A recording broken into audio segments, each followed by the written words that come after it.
Well, good evening, ladies and gentlemen. It's great to see all of you here tonight and those of you joining us via Zoom or on phone. Welcome to the Lakewood City Council for this Monday, April 1, 2024. Madam Clerk, if you'd please call the roll. Councilmember Bell. Here. Councilmember Boki. Here. Councilmember Brandstetter. Here. Councilmember Lorisella. Here. Councilmember Pearson. Here. Deputy Mayor Moss. Here. And Mayor Whalen.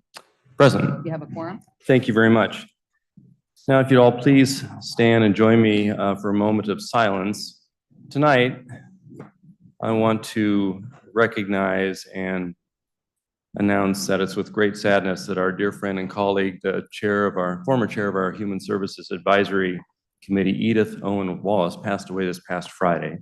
So please keep her in your thoughts, and we'll follow with our Pledge of Allegiance to the nation's flag.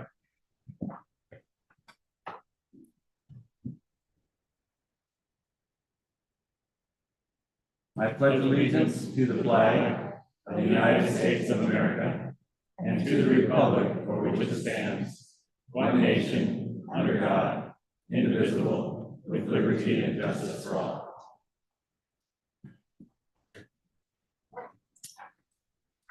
Well, thank you very much for joining us again tonight. We have a number of proclamations and presentations that will be presented.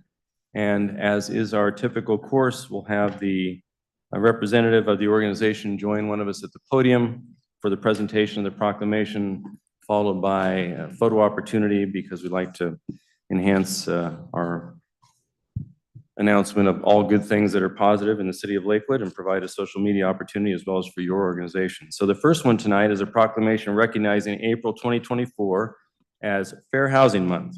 And for this, I'd like to call on Jasmine Jefferson, Maya Lelock Rice, and my friend Jim Henderson from the Tacoma-Pierce County Association of Realtors to join me at the podium to receive the proclamation, again followed by a photo. Thank you.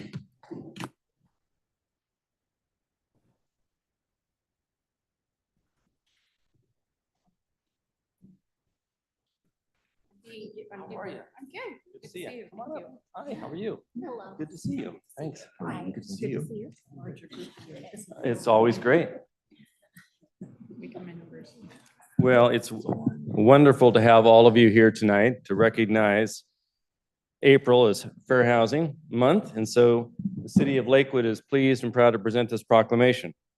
Whereas on April 11, 1968, the Fair Housing Act was enacted into law, recognizing that no American should lose their right to purchase or rent housing of their choice because of race, color, religion, sex, handicap, familial status, national origin, sexual orientation, or gender identity. And whereas the year 2024 marks the 56th anniversary of this monumental Civil Rights Act of the United States Congress. And whereas the city of Lakewood is committed to the mission and the intent to provide fair and equal housing opportunities for all. And whereas the location that individuals live has a direct impact on the quality of their own health, education, and access to economic opportunities. And whereas equality of opportunity for all is a fundamental policy of this nation and our state, and certainly the city. Whereas discriminatory housing practices create racial and economic segregation in communities that can lead to disparate outcomes and overall qualities of life. And whereas the city of Lakewood believes that access to fair housing laws have made our communities stronger and our city more vibrant. And whereas the city of Lakewood is committed to promoting housing choices and fostering inclusive neighborhoods free from housing discrimination. Now, therefore, the Lakewood City Council does hereby recognize the 56th anniversary of the Fair Housing Act and recognizes that many people and organizations in our community who have opened the doors of housing opportunity to all residents, and for your steadfast efforts, we thank you. Proclaim this first day of April 2024, the Lakewood City Council under my pen, Jason Whalen, Mayor. Thank you for coming tonight, and the floor is yours if you'd like to say a few words. Thank you, Mayor and Council. My name is Jasmine Jefferson. I'm the president of the Tacoma-Pierce County Association of Realtors, joined here by my colleagues, some of the top real estate brokers in the industry, also leaders. We want to thank you so much for your continued commitment to acknowledging fair housing. There's a lot more work that needs to be done, and we are committed to working with you on that. Thank you. Thank you. Come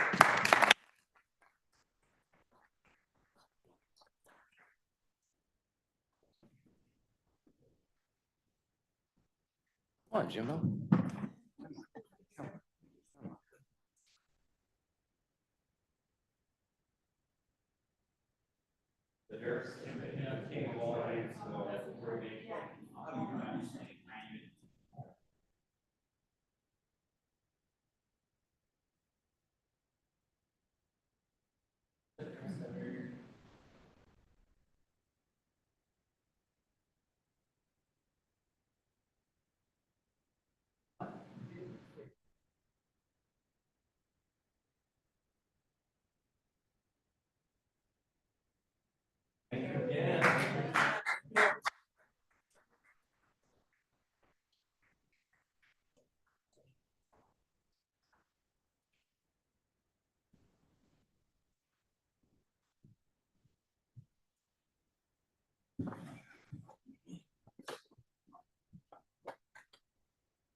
Next, we have a proclamation declaring April 15 through 19, 2024 as Black Wellness Week.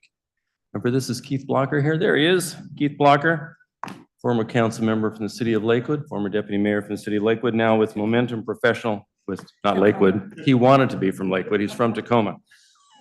Momentum Professional Strategy Partners.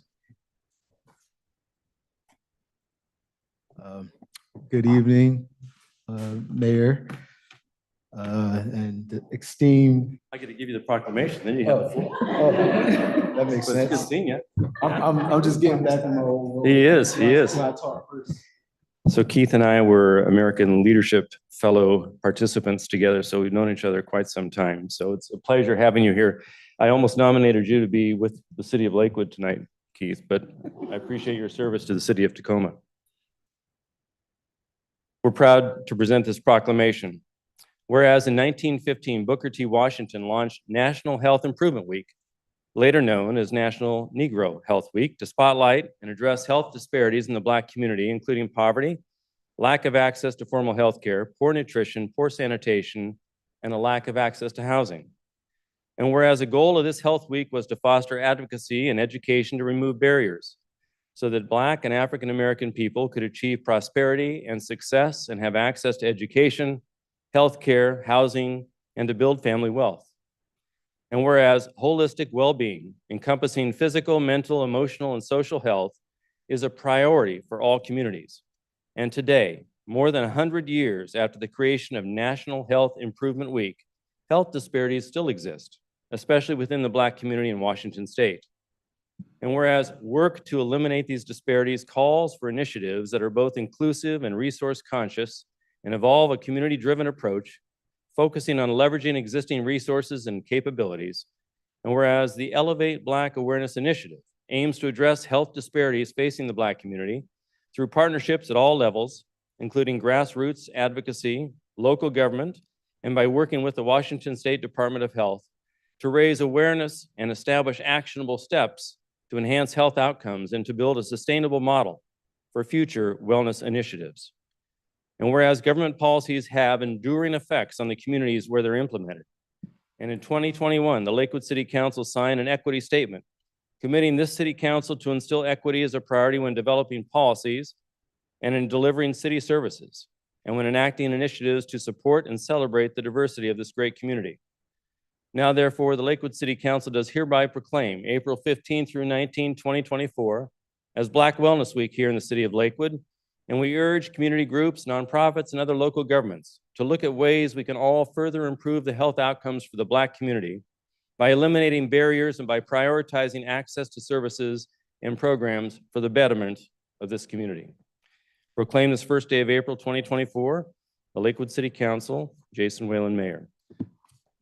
Mr. Blocker, it's a pleasure having you here tonight. Thank you. My pleasure. Just say a few words. Want to thank Mayor Whalen, Deputy Mayor Moss, and the esteemed Lakewood City Council, and all the guests and residents of Lakewood for honoring us with this proclamation. Again, my name is Keith Blocker, former council member, City of Tacoma, and currently the CEO of Momentum Professional Strategy Partners. And it's my great honor to accept this proclamation, recognizing the historic work of Booker T. Washington and other leaders in our community who advocated for the health and wellness of the Black community. Again, as we look at the disparities that impact all communities, particularly the Black community, and what was revealed through the COVID-19 pandemic highlighted the great disparities that exist in our communities. It is our honor to continue to put forward the great need and necessity of continuing to work towards the health and wellness of the Black community, which in all helps the health and wellness of all communities. So again, thank you for this honor.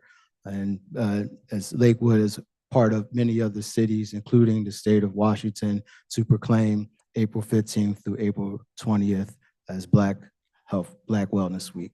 Thank you very much.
Next, we have a proclamation recognizing and declaring April 27, 2024 as Parks Appreciation Day.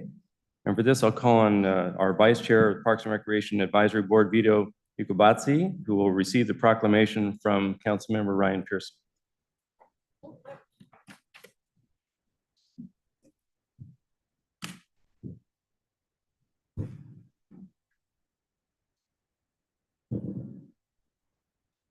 So I am Ryan Pearson, and I'm the liaison for the Parks and Recreation Advisory Board.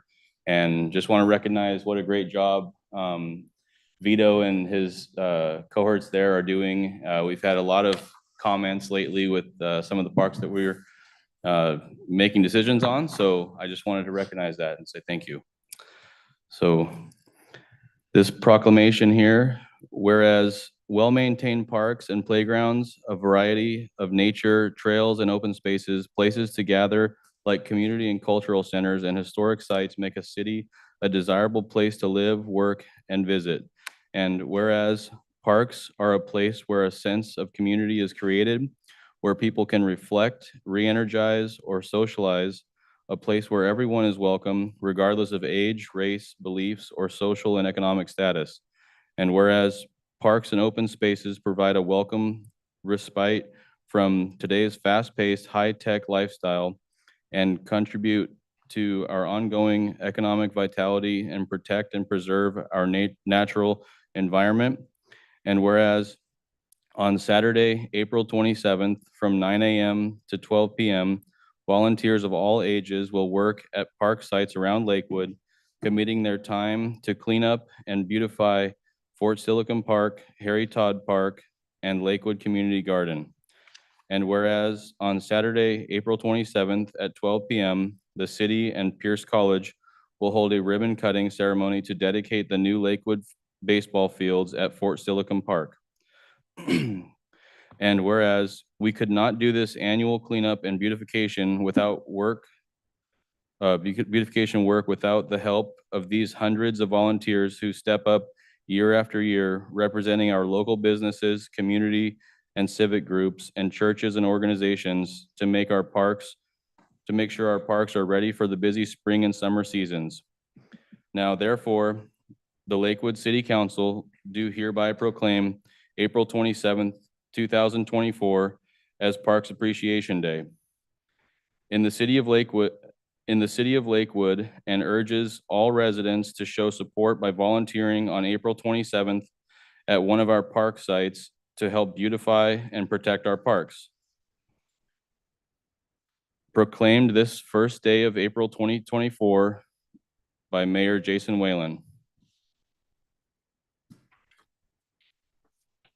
And just wanted to congratulate you on the proclamation. Thank you. And appreciate all your work you guys Thank do on the Parks and Rec Board. So, Thank you. Thank you. Say a few words. Yep. Mayor Whalen, Deputy Mayor Moss, council members, thank you very much. Much appreciated from the Parks and Rec Advisory Board. This is a great appreciation for recognizing our park spaces, and the volunteers have been tremendous. I think we're going on year 24, so maybe next year we should celebrate 25. But thank you very much, much appreciated. Thank you. Yeah. Come on down for the photo there.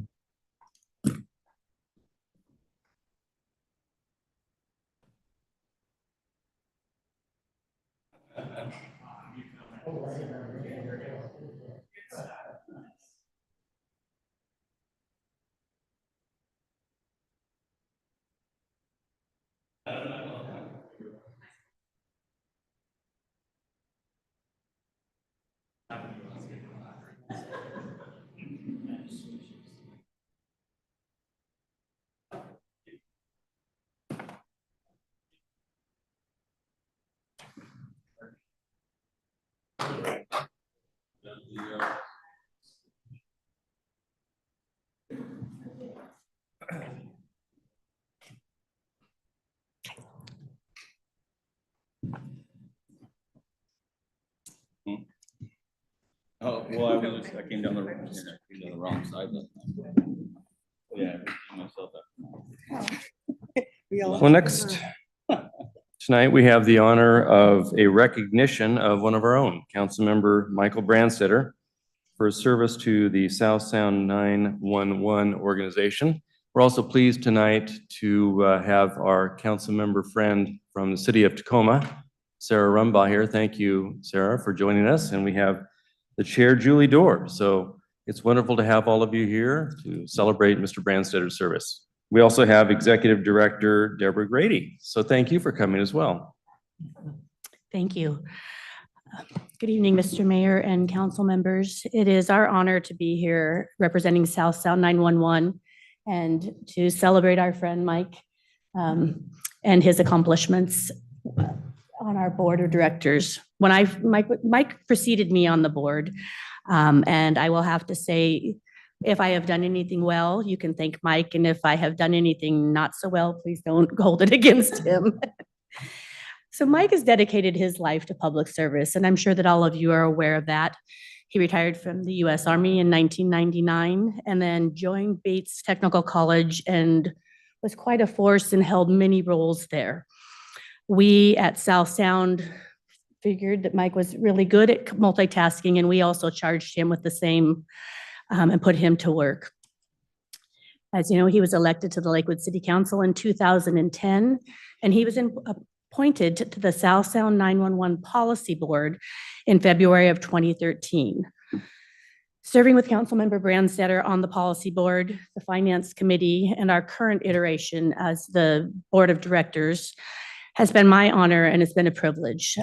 Mike has taught me a lot about government, about sound financial policies, strategic initiatives, and he is really going to be missed. He did ensure that our organization was based on best practices, sound financial policies, and I kid you not, I mean it when I say that I think Mike can tell me where every comma, period, semicolon, and revision of those policies, where they exist, because Mike was the force behind that. We met in these chambers. You were gracious enough initially to have us here, and Mike and I sat here, but then through his leadership, we are now in our Public Safety Communications Operations Center, which bears Mike's name. And with me, I have Sarah Rumbaugh, she is bringing Mike gifts of Coca-Cola because she is taking Mike's place as on our Finance Committee. And I think she's trying to ingratiate herself so that she has some assistance from the sidelines. But Mike, you've left an amazing legacy for the citizens of Pierce County. You've led with your heart and your passion and obviously your brains. You will be very missed. We will not be here. We would not be here without you and the legacy that you have. If you are our building, we invite you there anytime, is on 35th and Pacific. And we owe that a gratitude to Mike. So thank you, Mike, for everything you do.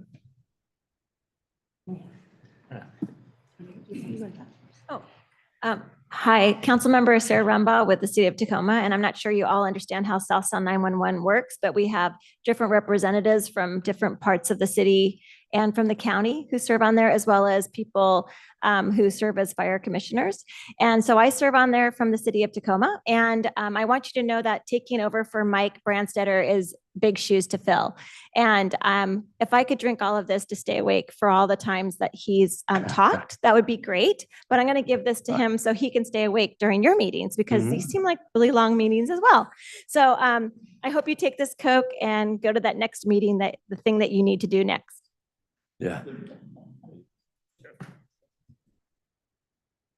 And I just have one other gift to share with Councilmember Branstetter. It's a South Sound 911 tradition that when one of our board members leaves, we give them something to remember us by. So he gets a South Sound 911 jacket with our logo on it. And I noticed right away when I walked in today that he is wearing still one of our little South Sound 911 pins. And I also give a very heartfelt thank you to you for your service to South Sound 911. When the chair has talked about our policies, processes, and structure that's in place now, because Mike was our finance committee chair for a number of years. He really has helped the agency be sustainable into the future. So I very much appreciate you. Thank you very much. Thank you. Thank you so much.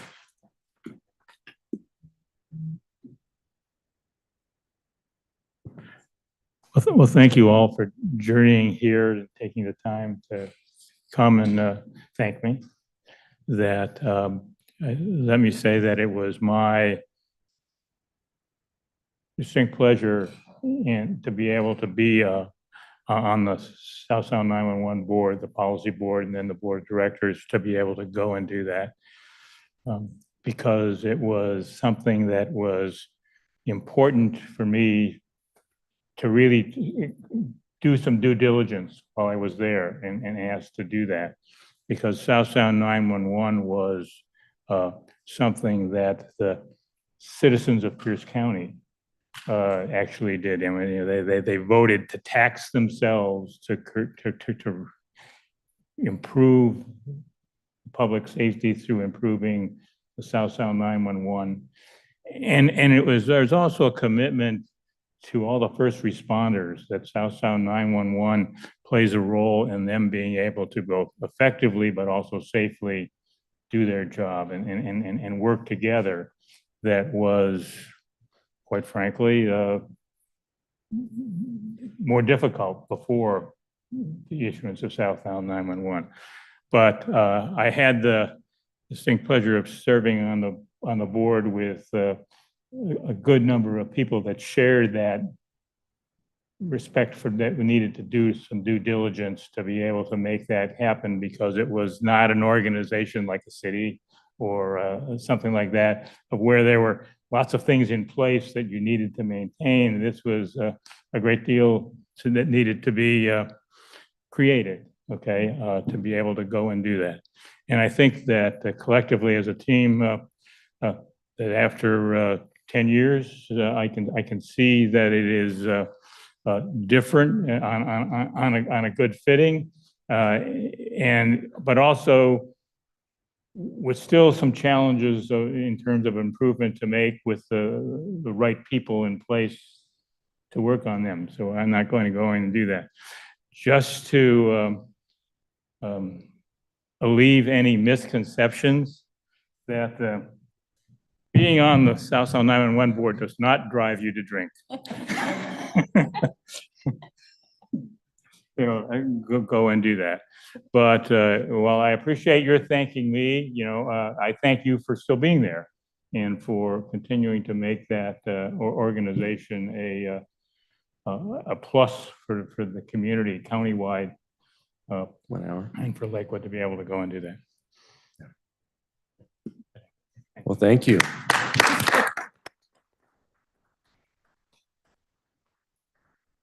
Well, thank you, Mr. Branster. We're going to join down here, all of you, for a photograph. And by the way, we might need to start opening that Coke now. Yeah.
Okay, next, I believe we're to have our youth council report, but I don't see the youth council members present. Mayor, there are no youth council report this evening. Very good. Clover Park School District report. Do we have board member Janet Caldwell?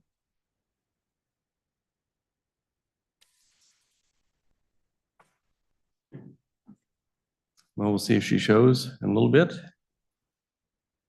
Mayor, she is not virtually attending as well as in the audience at this time. Okay, very good.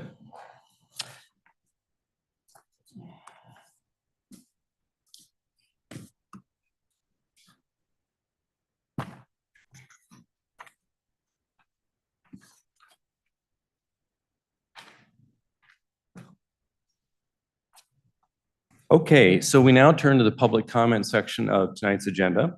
Public comments are accepted by mail, email, or by live, virtual, or in-person comment. Comments may be submitted in advance by mail or email to our city clerk, Ms. Brianna Schumacher, at 6000 Main Street Southwest here in Lakewood, or to her email address at bschumacher@cityoflakewood.us. Comments received up to an hour before the meeting have been provided to the city council electronically.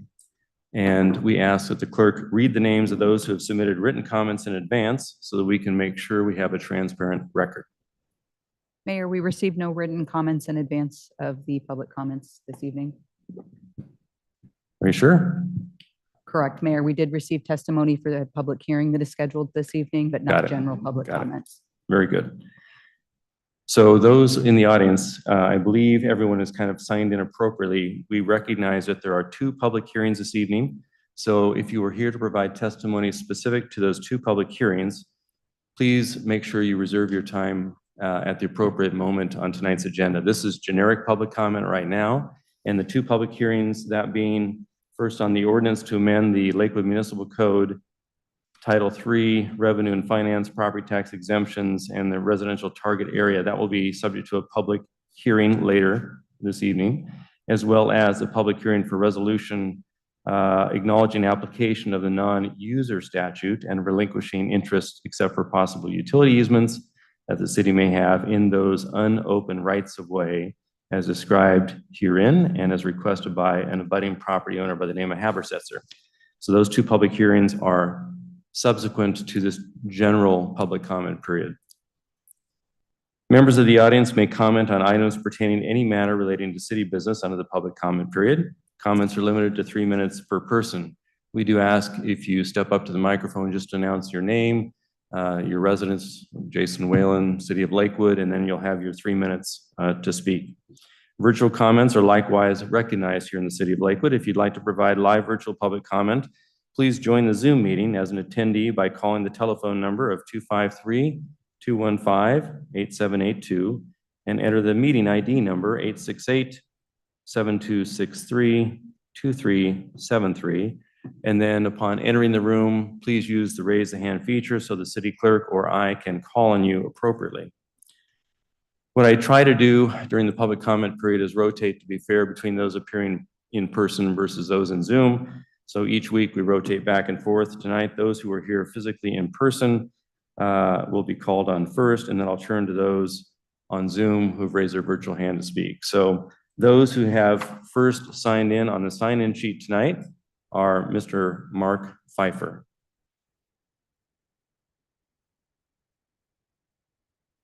And again, if you have comments related to the public hearings, Mr. Pfeiffer, we've got time for those on the, this is for the general public comment, but yeah. Mark Pfeiffer, City of Lakewood. The last 3 weeks or so, my wife and I have been taking a look at Edgewater Park proposal, conceptual proposal. I don't know, it looks good on paper, but that park is never going to work. And I don't care whether you take the property away from the current resident that's going to be the parking area, I guess.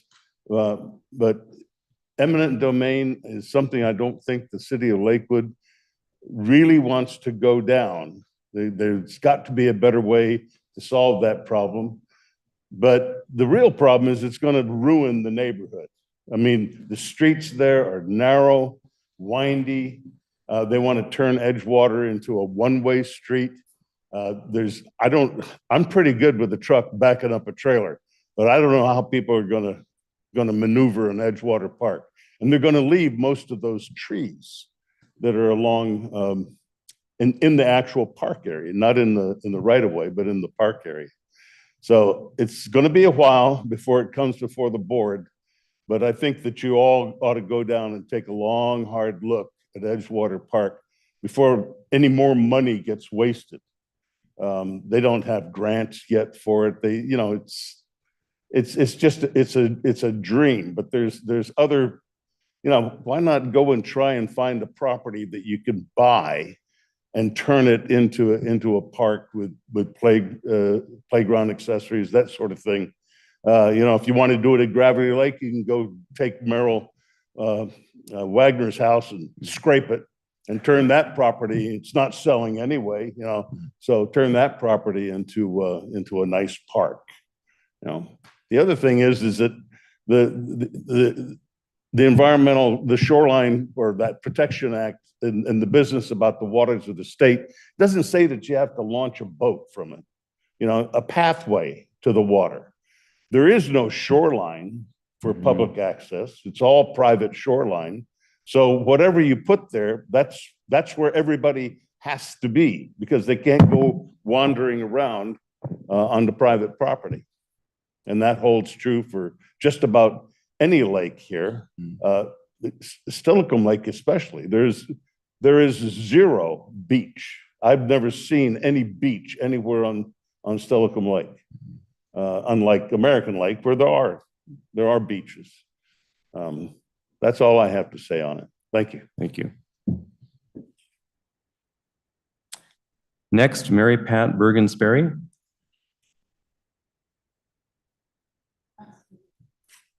Oh, thank you.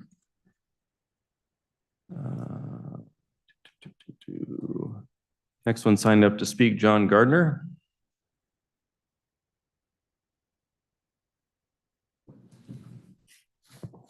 Good evening. My name is John Gardner. My wife and I live on Wild Air here in Lakewood. And my only comment is that my understanding is that there's a multi-story apartment complex being built or being proposed for the property over by Barnes and Noble. That being the case, I would like to propose that the rapid zoning, rezoning of that piece of Gravelly Lake Drive that encompasses the library building by chance, that we hold off on that for a while to see the results of this new complex and what any effect it has on the neighborhoods. And I would like to say that I think the Pierce County Library would love to have that rezoned so they can sell that property, but I think it should be held off for just a little while. Thank you. Thank you.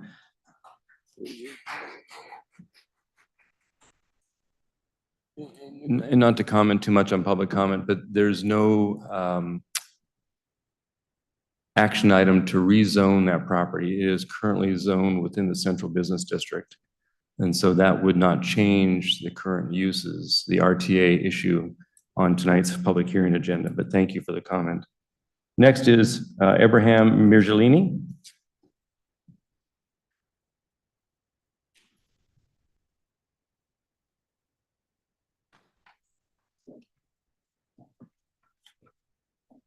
Hello, everyone. My name is Ibrahim Mirjalli, the owner and resident of property at 9132 Edgewater that this city council has consulted, except Mr. Pearson. Thank you. The reason I'm here is there was, first, I want to say that there is a project that you want to develop on Gravelly Lake.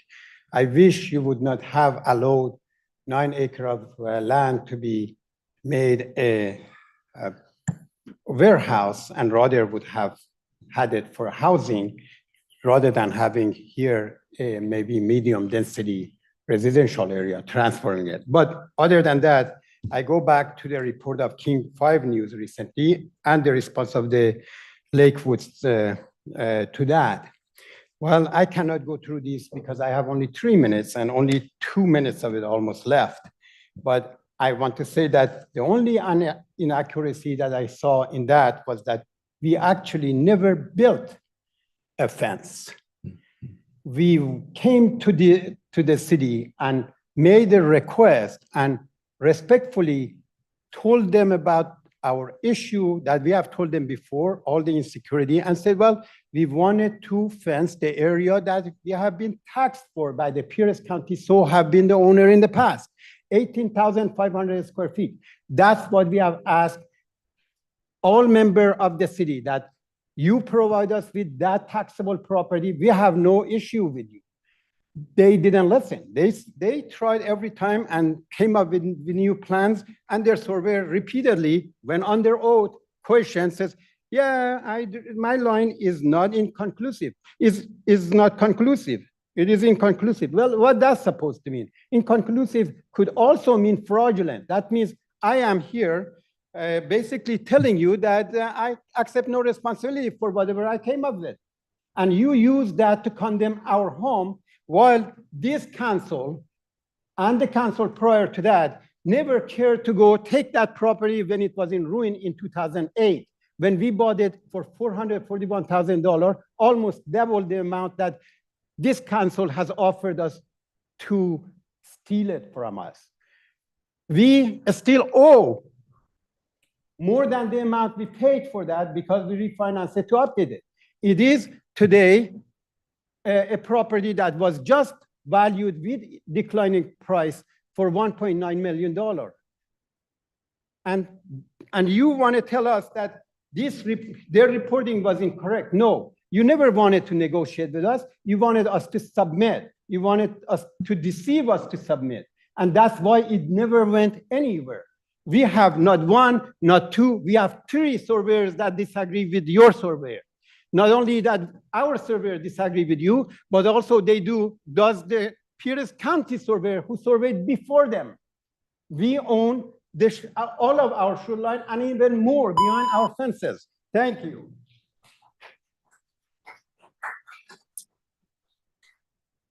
That is the last individual who has signed up. physically to address comment, but you're certainly welcome to do it if you haven't had a chance to sign in. Yes, sir. Hello, my name is James Dunlop, and I am a Lakewood resident. I spent a lot of time thinking about what the word gaslighting actually means. It's a difficult word to understand. At least I find it difficult. But my understanding of the word gaslighting is it relates to a film first made in 1940 about a married couple, and the husband was basically trying to make his wife go insane by changing the lighting through gas, the gas light. And she was sure something was going on, but he said, no, nothing's changed. It's just your perception. You must be wrong. You must be imagining it. And the aim was, of course, to drive her insane. And so that's my understanding of what gaslighting is all about, challenging one's perceptions. And I kind of think that the city is actually gaslighting the residents of Lakewood. This constant spiel that things are getting better in Lakewood. Now, I've talked to people who've lived in Lakewood a long time. As far as I can see, things have been getting worse in Lakewood since 1996, since its incorporation. You know, you've been commemorating General Harrison, who's just died. And, you know, he was the first mayor. In a way, him becoming mayor of Lakewood was the start of a rot. And I just wonder why this has happened. I mean, I've only been living in Lakewood since 2012, but some of the rot is to do with stuff which is outside the city. I understand that. But I think part of the problem must be to do with the city council itself and the fact that it is a bureaucracy. And any bureaucracy is self-supporting. It has to make itself relevant.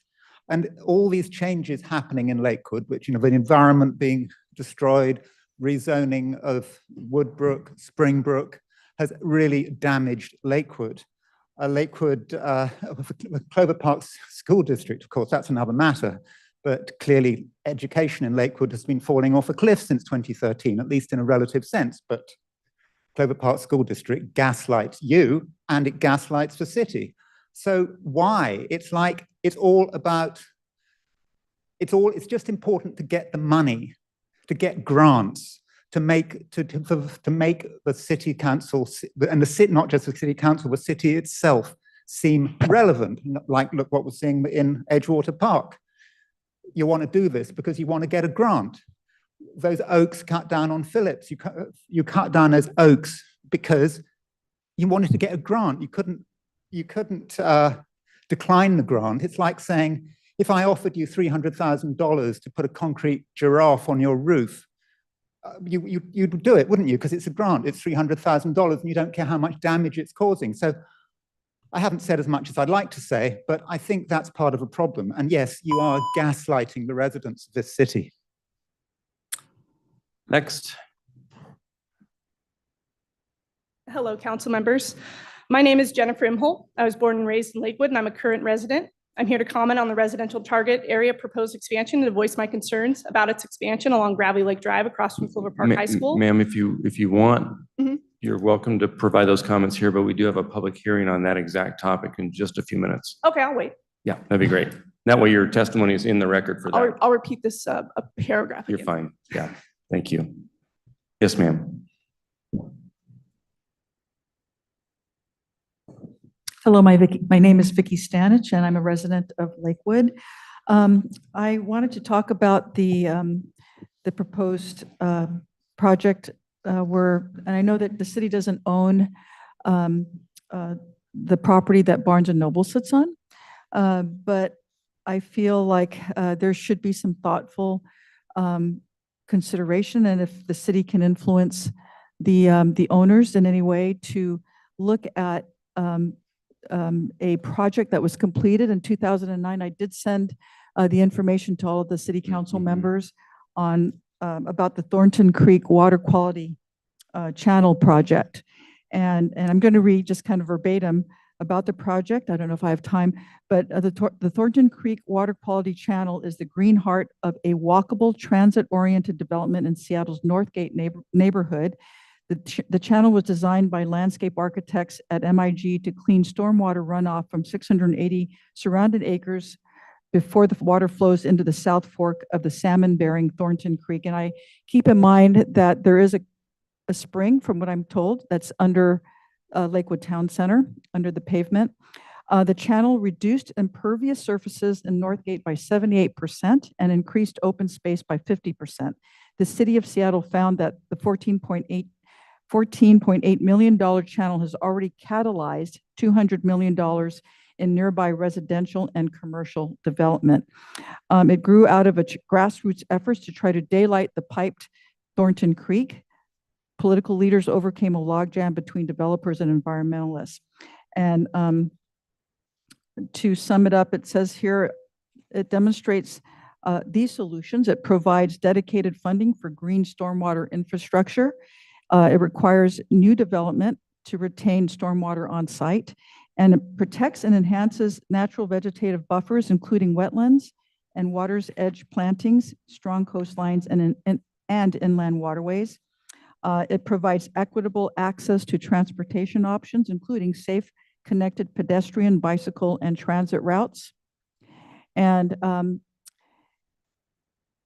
beyond the stormwater management and wildlife habitat benefits, the channel also created a vital new public space for residents and visitors to the adjacent walkable development called Thornton Place, which added 530 units of housing, a movie theater, and 50,000 square feet of retail space to a previously car-dependent area. It overlooks and bridges allow residents and visitors to enjoy the channel's ecological habitats and wildlife. So I encourage you to talk to the developers and see if they can come up with any ideas that are similar to Thornton Creek Channel, Water Channel, Quality Channel. Thank you very much. Thank you. And thank you for forwarding the information in writing. We appreciate that. That, again, the last individual signed up physically. We've had a few come forward again. You're more than welcome if you want to speak to council and general public comment outside of the two matters set for public hearings tonight. Feel free on that.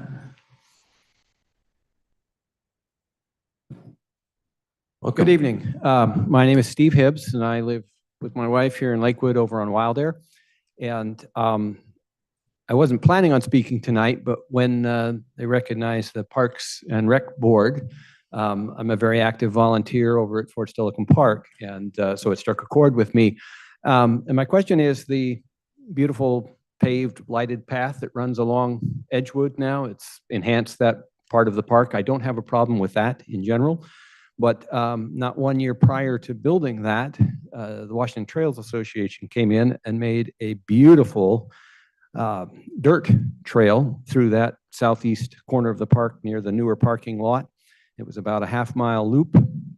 A lot of WTA volunteer hours were spent. You'd see them out there in their orange hard hats building that trail. And it was absolutely beautiful through an area that was overrun with blackberry. And not a year later, they came in and tore it all up to put in that paved, lighted path. And my problem is with the stewardship or lack thereof in allowing all of those volunteer man hours, women hours to be spent building that beautiful trail only to come in and tear it up. It showed a remarkable lack of foresight and planning and stewardship. Because I know they're probably waiting on funding to build that trail, but this didn't happen overnight. This was somebody's idea a long time, I'm sure, before funding came in. And to allow the poor WTA to do all that, I'm sure they could have been working on other projects and not wasted their time with that. So thank you. Thank you, Steve. Anyone else in the audience? Otherwise, I'll turn to those on Zoom. Anyone else? Okay, great. We'll go ahead and turn to those on Zoom. Madam Clerk, I see Mr. Haugen, Dennis Haugen.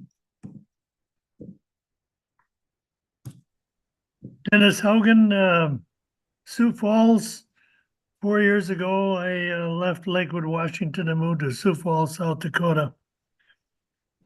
There's one big thing, it's so big you can't even explain it in just a few words.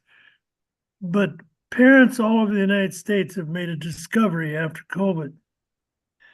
And that discovery in most people's mind is schools can be a horrifying place. They're not the place that everybody thinks it should be, where you learn the 3 Rs. If you're in the low end grades, first, second, third, fourth, fifth. And there's just seems to be because of power. I mean, the education conglomerate across the United States is powerful. But I think we need a Rockefeller moment where we break up their monopoly and expect some measurable progress from them. And it's become a really big item of discussion. Because after all, if people can't read or write, well, they're not going to understand things and they're not going to vote very well. I remember how crazy I thought it was 2018 when you had all the council, all of the state legislators there, and they just passed to make Washington State a sanctuary state, which means it welcomes people to break the law and become illegal immigrants. Oh my goodness sakes, how some people get all excited if you use the word illegal, illegal, illegal, but if you cross the border illegally, you are illegal. So now what's the next step? They've overrun the country. It's put pressure on healthcare, put pressure on education, put pressure on the law, put pressure on every kind of quality of life there is. And I guess the next big thing that's coming now is squatters. Well, that's only logical. If they come across the border illegally, they might as well just cross the border into your property and right into your house. You got to think legally and put this all back together. But I think it's appropriate that the school board didn't show up tonight. That's what they should do, is just not show up until they can come with measurable results to learning towards the 3 Rs. Thank you. Next, Christina Minetti. Well, can you hear me? Yes. Hello, everybody. Christina Minetti, Lakewood. I ask you not to approve the minutes from the last council meeting on March 18th. I see that it does not mention the topics or stances included in the public comments, only that the individual spoke on topics not on the agenda. That's in quotations. This innovation in the way the city clerk prepares the minutes degrades their value and denigrates the institution of public comment, creating a needless obstacle to anyone who wants to access the public record. This is a step backwards in your efforts to increase transparency. First and foremost, it makes it seem like any topic not on the agenda is not worth mentioning. This obscures the real content of the public comment portion of the meeting. It is the one time that members of the public are free to express their views to the city council. By dictating that the city clerk should say only that they spoke on topics not on the agenda, their views in the minutes are relegated to oblivion. I know that the city will say that the council heard the minutes and comments in person, and that anyone who is really interested can go trawl through YouTube videos looking for the precise moment when the public comments happened on a particular day, waiting for that specific person to speak. It would be understandable if the city at least had timestamps of the specific public comments, but it doesn't. So public comments content should remain a part of the minutes. Removing them is unfair to Lakewood residents and others who are trying to follow what is happening in the city. There's no newspaper after all. You are making it unnecessarily complicated for them to find out what their fellow residents' concerns are. This is disrespectful to the speakers, the members of the public interested in finding out more, and the institution of public comment itself. This new approach is a clear disservice to the agenda's readers who would want to see a succinct mention of what the public comments said, and an affront to the historical record, as well as the people who took time out of their busy lives to make public comments on issues important to them. Leaving out the most important information is also not in keeping with the city's expressed desire to respect the institution of public comment. I know the city will protest that the city clerk doesn't have that much time, but it really wouldn't take any more. Instead of John Smith spoke on topics not on the agenda, it could read John Smith spoke in support of tree preservation. It's even one word less. I myself have perused agendas from years gone by and found it informative to see in brief what topics were being raised. Sometimes there are issues of continued relevance. Without that succinct summary, today I wouldn't have that valuable information about Lakewood's past. Perhaps this is the historian in me, but I'm convinced that noting at least briefly the topics and stance are crucial to the minute's intrinsic value. I urge you to continue including the topic and stance expressed in public comments. Thank you very much. Thank you. Any others, Madam Clerk, with their virtual hand raised? Mayor, there are no other virtual hands raised at this time. Okay. Give it a second there. I'll see no other virtual hands raised and no one else here physically queuing up to the dais. Going once, going twice. I'll declare public comment closed. We'll now turn to the consent agenda. Madam Clerk. A, approval of the minutes of the City Council study session of March 11th, 2024. B, approval of the minutes of the City Council meeting of March 18th, 2024. C, approval of claims vouchers in the amount of $4,682,842.15 for the period of February 16th, 2024 through March 15th, 2024. D, approval of payroll checks in the amount of $3,124,184.48 for the period of February 16th, 2024 through March 15th, 2024. E, motion number 2024-20, accepting donations from Virginia Mason Franciscan Health and Twin Star Credit Union in support of City of Lakewood programs and events. F, motion number 2024-21, authorizing the execution of an agreement with Hemisphere Design and Marketing for the Build Your Better Here campaign. G, motion number 2024-22, authorizing the execution of a professional services agreement with Pear Teat Inc. in the amount of $232,727 for services related to the Interlock and Drive project. H, items filed in the office of the city clerk. 1, Lakewood's Arts Commission meeting minutes of February 5th, 2024, and 2, Parks and Recreation Advisory Board meeting minutes of February 6th, 2024. Thank you very much. Is there any item which any council member wishes to remove from consideration on the consent agenda at this time? Seeing none, do I have a motion to adopt the consent agenda as presented? Mr. Mayor, I move to adopt the consent agenda. It's been moved by Councilmember Brandstetter, seconded by Councilmember Boki, that we adopt the consent agenda as presented. Is there any further discussion? If not, all those in favor signify by saying aye. Aye. Aye. Opposed? The consent agenda has been adopted. We now turn to the regular agenda. First up is public hearings and appeals. Madam Clerk. This is the date set for a public hearing on an ordinance to amend Lakewood Municipal Code Title III, Revenue and Finance, Property Tax Exemptions, Chapter 3.64.030, Residential Target Area Designation and Standards, expanding the Central Business District Residential Target Area. Thank you very much. And for this, for the benefit of council as well as members of the audience present, our Economic Development Manager, Becky Newton, will provide a brief overview of the matter before we call on folks for the public hearing. Yes, good evening, Mayor, Deputy Mayor, members of council. This is the public hearing to amend the residential target area under Lakewood Municipal Code Title III, Revenue and Finance, Property Tax Exemption, Chapter 3.64.030 to expand the Central Business District residential target area. This does not change the zoning, which has been in place for many years. And within your packet, beginning on 104 are the materials for this evening's public hearing. This is part of the Lakewood Multifamily Tax Exemption Program, which is an incentive for residential development within Lakewood's residential target areas.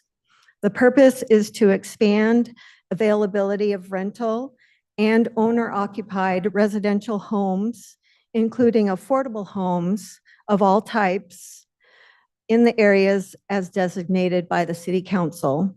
The program serves to encourage additional housing of all types including the permanent affordable housing opportunities. We are reviewing this map within the central business area due to its high potential to attract one or more projects to the designated expansion area within our downtown, which is a regional center for growth in the Puget Sound regional area. A program overview is included along with photos of projects that have existing MFTEs in place or multifamily tax exemption projects.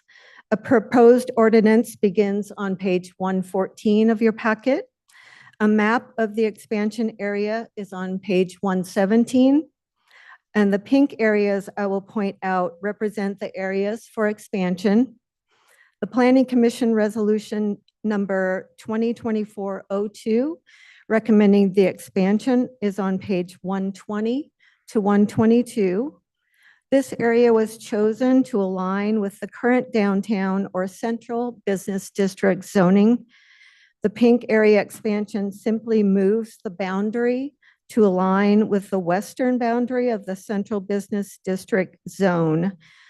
This does not affect the zoning or change what is already allowed to be permitted in this area as adopted through the downtown sub-area planning process or downtown sub-area code in 2018. And that concludes my presentation, and happy to take any questions you might have. Certainly. Just any questions of council of Ms. Newton? Mr. Brandstetter. Thank you, Mr. Mayor. Just to clarify 2 points. One is this proposal is moving forward for consideration by the city council based on a recommendation from the planning commission that we do so. And that is that essentially correct?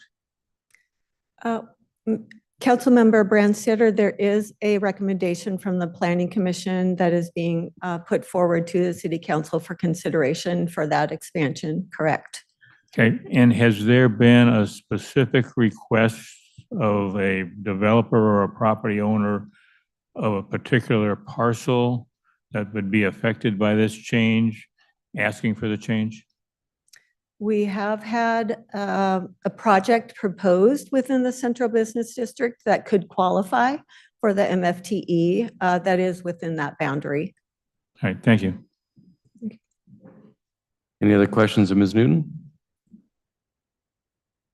And just to clarify, I think I heard your comment, by not creating any change to the existing zoning, the existing zoning already allows for residential housing, including multifamily housing within the pink area?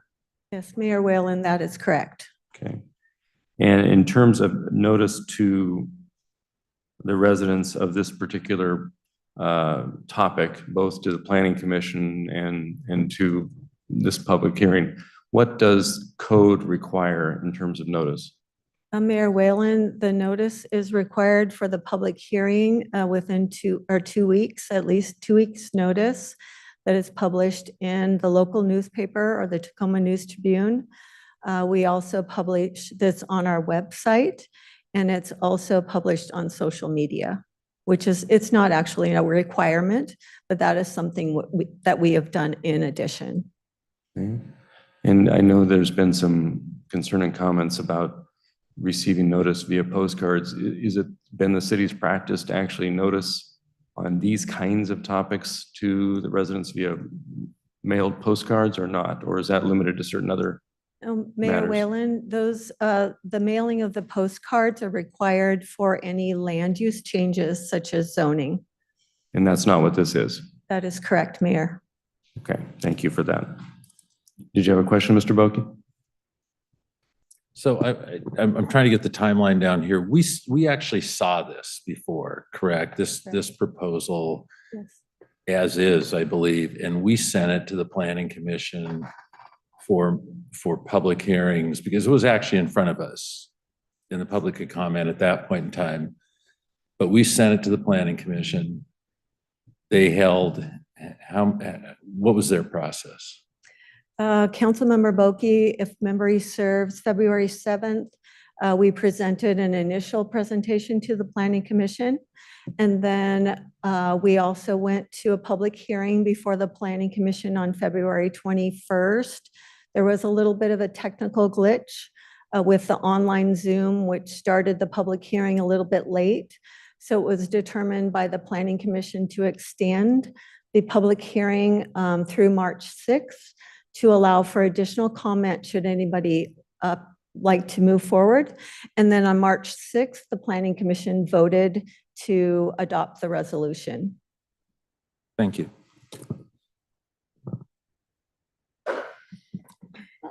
Any other questions of Ms. Newton? Does that prompt any other discussion? Well, thank you for the overview. We appreciate it. And we'll now turn to the public hearing on this matter.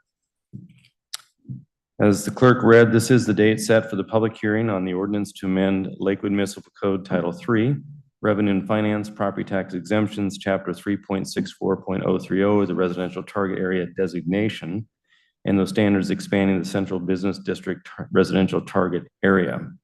Again, as indicated in my instruction on public comment, your testimony tonight, because this is a public hearing, is also limited to 3 minutes per person. So please, for the record, come state your name, your residence of record. Obviously, it's likely Lakewood, Washington, and you'll have your 3 minutes. Again, then I will turn to those who are here virtually to provide virtual public comment as well, but I'm going to call on those folks physically who are here and have signed in first, followed by those who will sign in and raise a hand virtually.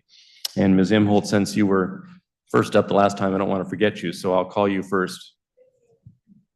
And Mayor, point of order, just for the record, we did receive written testimony in advance from Catherine Castleberry, Tricia Imholt Parsons, Dave Iverson, Carlos and Judith Minetti, Christina Minetti, and Wendy Jitt. Thank you very much for that. And that will be included in the packet of the public hearing testimony that comes before council. Correct. Thank you. Ms. Imholt. Awesome. Thank you, guys. My name is Jennifer Imholt. I was born and raised in Lakewood. I'm a current resident. I'm here to comment on the residential target area proposed expansion and to voice my concerns about the expansion along Gravely Lake Drive across from Flower Park. I've been attending these sessions frequently, and I'm concerned about the decisions being made for our city and our citizens. My grandma worked hard for incorporation. She didn't do this so that Lakewood could neglect historic and notable architecture in the name of urban sprawl. I'm concerned we are too heavily focused on grants and keeping people busy rather than actually future casting for what would make for a beautiful community for Lakewood citizens. I'm concerned that 200-year-old trees will continue to be removed from our city in favor of more pavement with no mitigation for equivalent planting of trees in the same areas. I'm concerned about what is happening to our neighbors near Edgewater Park, not just the one homeowner taxpayer, but all the homeowners and taxpayers in the area. The master plan exhibits lack of safety and community, not to mention the environmental implications. There will be more crime, more drugs, more pollution, more erosion, and more destruction than good. It feels like the city is being handcuffed by decisions in Olympia and thus not thinking creatively with the future in mind about how we can handle these requirements. For the proposed expansion of the RTA, I'm concerned on many levels. This area is a stretch of Gravely Lake Drive that it already bottlenecks throughout the day. It's likely the only area that provides our city with the beauty of tree-lined streets. This area cannot support the kind of expansion being sought, let alone the additional crime, drugs, land erosion, and damage caused by development. There are plenty of areas in our city that offer better infrastructure, that are prime for multifamily homes. And guess what? They're close to transit lines, exactly what Olympia wants. Still not sure where to start? The areas off of Bridgeport Way and near the Lowe's are closer to amenities, have better traffic flow and easier access to public transportation. There are certainly many vacant lots north of Gravely Lake Drive near the Harborstone that would also be better suited for the purpose. And the area is already zoned perfectly for the usage. The question is, why aren't we looking over there? No existing buildings or vital trees and aquifers to pose any issue. Oh, that's right. Have we all forgotten that there are 2 vital aquifers under the proposed expansion area across from Clover Park that provide our citizens water? We should be focusing on how we improve Lakewood so businesses want to provide service here instead of the proposed expansion. Our neighbor city, University Place, seems to have done an excellent job of this without putting affordable housing in the middle of their downtown. Lakewood is one of the top 10 most dangerous cities in Washington.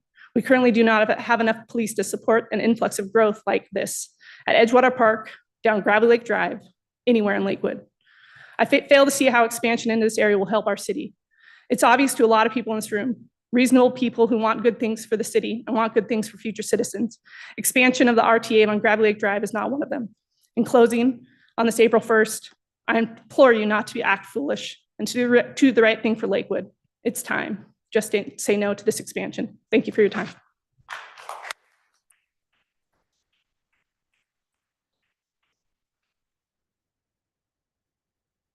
But Todd Stewart signed in, but not to testify, it sounds like. Is that correct, sir? Okay. The next is Lisa Bonifant.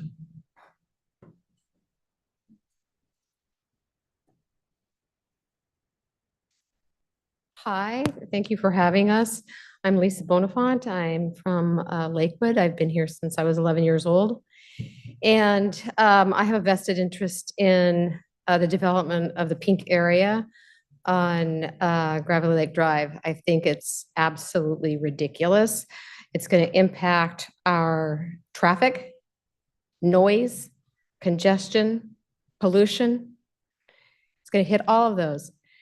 And it's difficult enough going down Gravelly Lake Drive when we have children in the area of Clover Park High School and Park Lodge.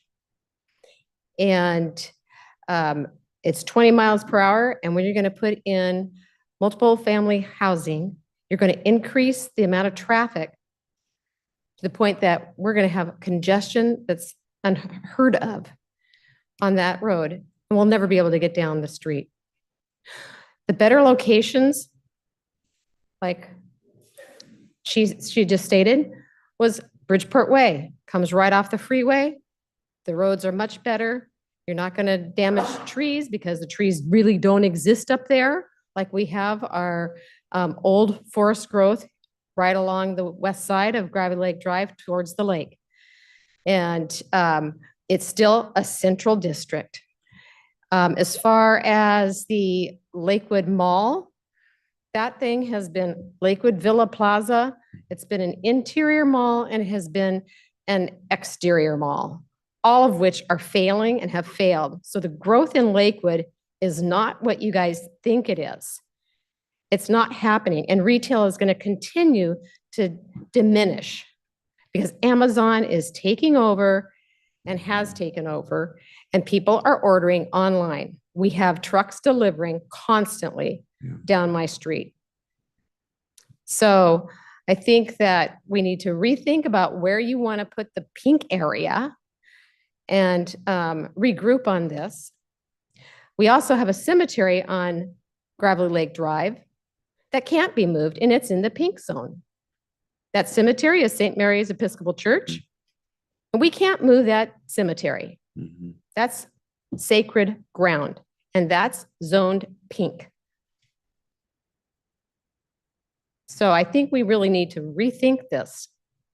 And also, in doing this, we need to have an architectural review board for these kinds of things that are going on in Lakewood. And I'm an interior architect. We have a landscape architect out in here. We have other designers that are out here in the field, and we would really like to set up an architectural board for Lakewood so that we can review what's going on and say, should this or shouldn't this be happening, or should the designs be, set ahead? Thank you very much.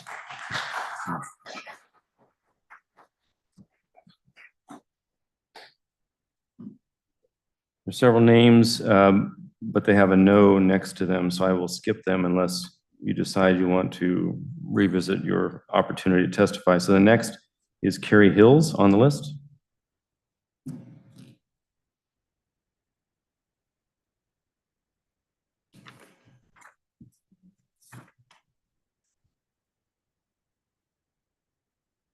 Good evening, Mayor Whalen, council member. My name is Carrie Hills. I grew up here in Lakewood. I currently reside here in Lakewood.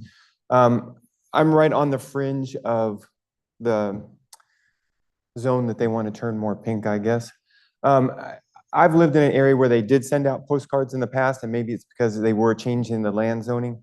I think anytime the city wants to communicate with the residents and the impacts that it may have, I think you need to send out notifications to those people that are going to be impacted, whether it's because their property value may change, because it may create more traffic in their area. Communication, it shouldn't be me coming and seeking, it should be the city providing information to us. You have a newsletter that you send out, I think maybe on a quarterly basis, you could do it through there if you want to, at least it's coming to somebody's home. I don't think we should be giving tax breaks to those people that want to build high density housing in these areas you guys have identified.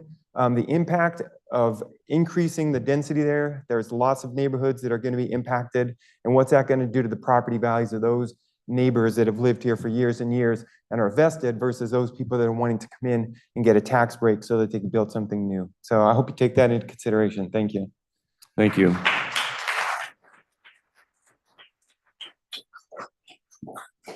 Becky Huber?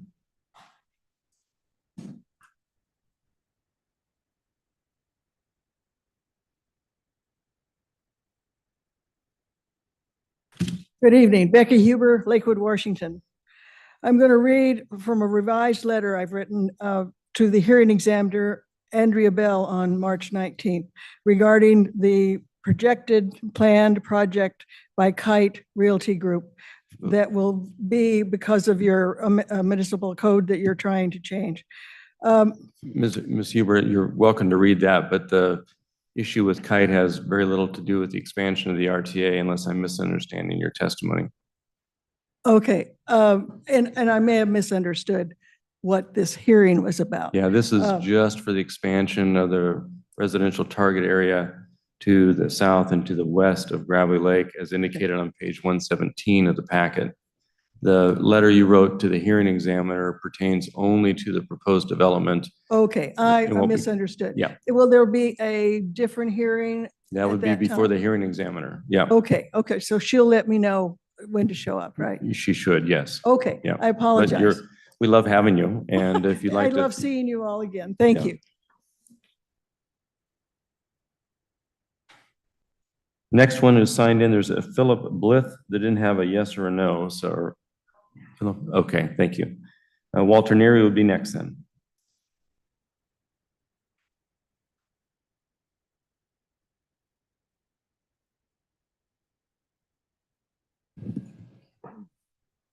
Council members, neighbors, friends, other citizens. My name's Walter Neary. I live at 6338 School Street Southwest.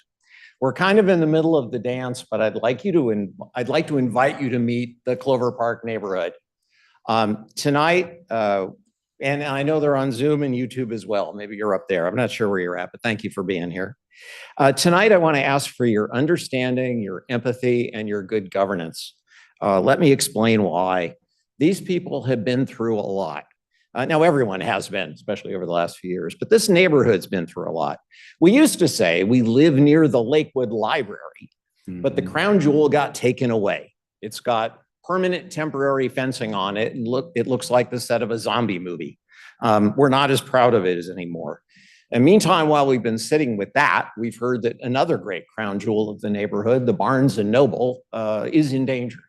And we've heard that 1,000 people are going to move in on that property, them and their cars.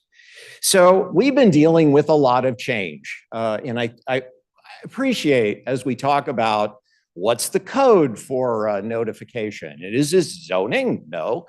Yes. What matters is how this neighborhood feels and what they've been dealing with. What we're grappling with now is a few days' notice to try to figure out what's going on here. Now, yes, the Planning Commission had a hearing and none of these people were there. I mean, my gosh, you're the representatives of the people. You know what's going on here. These folks should have known. And you could take the position, well, you snooze, you lose. It was in the packet. Too bad. But we'd love to have more time to talk with you about this. So I sat on this council 15 years ago. I'm the old guy now, I guess. And I'm pretty sure you have two choices. One choice is to dig the hole deeper and say, hey, we gave you some notification. We're going to march along. Notice was good enough for us, be good enough for you. Or if you are like almost all of the Lakewood City Council members that I sat with, you're going to say, hey, this is a community that cares. This is a community that wants to be engaged. I mean, I don't know about you, but when I was on the council, it was always like, how do we engage the community? How do we get them involved? Here we are. We may not be in the best of moods, but we're here. And I really invite you to view this not as who was the notice or incentive versus notification, but please, we're here. Talk to us and please take us seriously. Thank you. Thank you.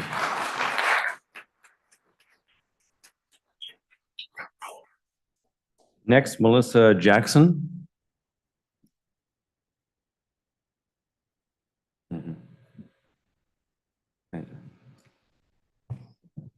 Good evening, Mr. Mayor, Council. Thank you so much. My name is Melissa Jackson. I am a homeowner and my family and I, over 70-year resident of Lakewood. My great grandparents moved here in the 1800s, so I have a very long history in this area. I'm smack dab in the middle of what is the Clover Park Plat. This is one of Lakewood's older neighborhoods. It's got one of the last remaining stands of legacy firs and Gary Oaks. It has one of the only open air portions of the Ponce de Leon Creek that feeds Steilacoom Lake. It's a quiet, walkable, beautiful little neighborhood with modest single family homes. And we've had to fight to keep it that way. This is not our first time being here as a community. Incentivizing multifamily structures, giving them tax incentives, it's going to change the beauty, the solitude, possibly even the safety of our quiet little neighborhood. One of the oldest remaining in Lakewood, built right after the Korean War, most of the houses. I've watched the loss of homes along Gravely Lake Drive. I've seen what happened at the other end, past what used to be Peoples, and how all of those single family homes were basically kind of pushed out. And I see it now going down the other direction. I've watched our beloved little library not be taken care of or made important enough to restore. I'm very concerned about one of our last remaining Lakewood neighborhoods. And I would ask, as Lisa mentioned, as Jennifer mentioned, we have lots of areas that have raised property already ready to build. I drove around again today. Gravely Lake Drive, there's actually some open properties over by the donut shop. There's cleared properties on and behind Bridgeport. The Ponders area, plenty of places to build apartments in that area. Can we please look elsewhere and leave the beautiful little Clover Park Plat as a residential single-family home neighborhood so that people can walk through and enjoy its beauty? Thank you so much for your consideration.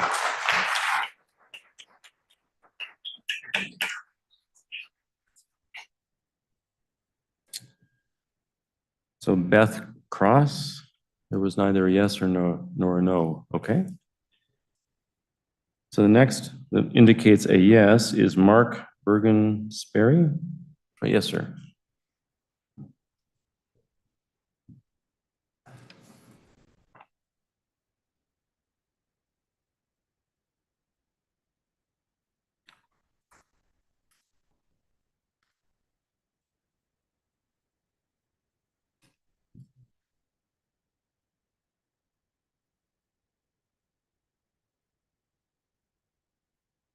Good evening, Mayor and council members. Good to see you, Paul. Let's keep it informal if we can. We're really your community here today. Like what Jennifer said, Lisa, well said. Yeah, and it is a unique area right there in that pink zone. And to be called the residential target bothers me. You're the target over here of this new development. That's a little, yeah. I've lived here now since 1981. Lisa and I and Mary Pat were married on the same day on the same street. Point is, the crown jewel is here. It's this densely populated area that you want to make is really going to take away. It's not going to add to Lakewood. Please listen to the folks here, especially Lisa, especially Cheryl. Is it Cheryl or Jennifer? I honestly, in a very honest way, I want to say that the crown jewel is not the property. The crown jewel is the community before you today. And these are the folks that want to help guide Lakewood, not just today, but for tomorrow, for our children's children's children. Thank you. Thank you.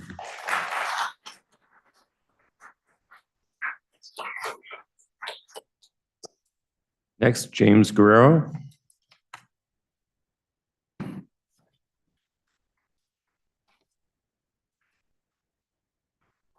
Thank you. I'm James Guerrero. I live in Lakewood, Washington. So full disclosure, I am local architect. I do represent a client that has property in the target area. So, but I would also say that I'm a longtime Lakewood resident. I was actually born in Lakewood, live here. My office is here. Excuse me. My office is here. I am a local architect, so I'm familiar with planning issues in Lakewood. I do pay attention to planning in Lakewood and Pierce County, and so very familiar with what the process means. And from a kind of 30,000 foot level, we have an issue with housing, and we're all aware of that, right? We don't have enough housing for the people in our state, in our city for sure. And the examples are just right outside the door here. We know that we need more housing. And from a planning perspective, where do we want that housing to go? Do we want it to go in the agricultural zones? Do we want it to go in the natural areas? Or do we want it to go in the cities? And from my perspective, we do want it to go in the cities. We want our development to happen in the cities so that we can preserve our agricultural and our forest lands and our natural areas as they are. And I understand it's painful, and I do sympathize. I'm a Lakewood resident. I understand that promoting development here sounds like a big change. And of course, this particular area is coming right on the heels of the very large proposed development that with Barnes and Noble. So I would like to think of those as two separate items. But my own perspective is that we really do need to promote housing in our cities as opposed to development out in the county. That being said, what's proposed right now is, as Becky stated, it's not a zoning change. It's a promotion to allow developers an easier path to build more housing in an area.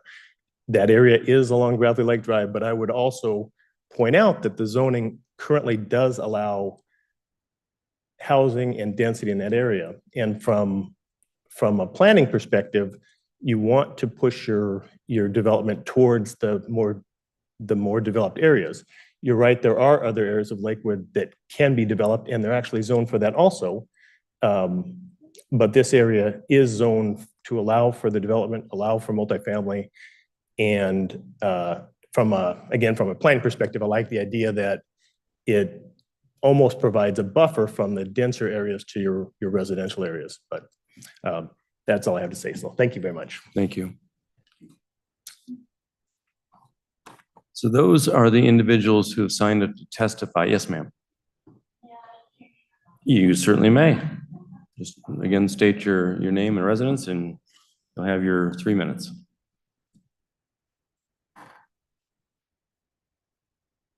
My name is Elizabeth Cross. I live on Lake Avenue.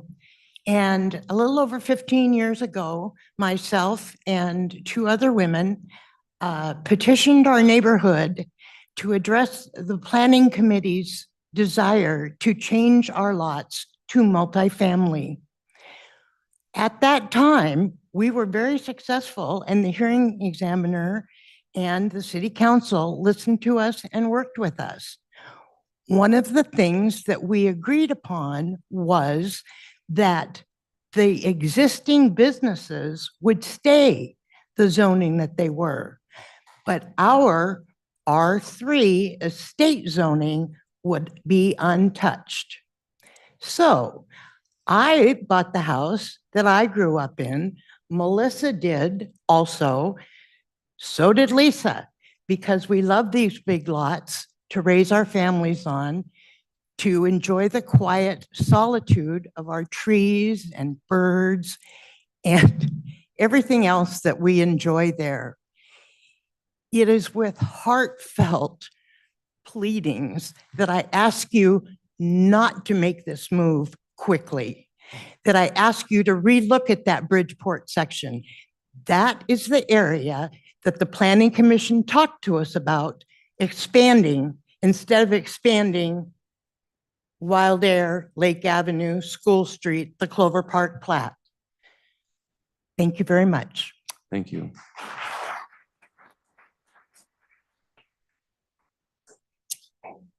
So just double checking, anyone else in the audience physically present want to testify during the public hearing on this topic? Otherwise, yes, sir. I'll turn to those on Zoom. Yes, sir. Just a minute. My name is James Dunlop. I'm a Lakewood resident. I don't want to say very much. It's more of a question. So there is on Gravelly Lake Drive, as people have said, people know about the subject far more from me, but there's clearly, what I can see, there's a lot of derelict property on the other side of Gravelly Lake Drive. I think this Bridgeport area that people are talking about where property can be developed.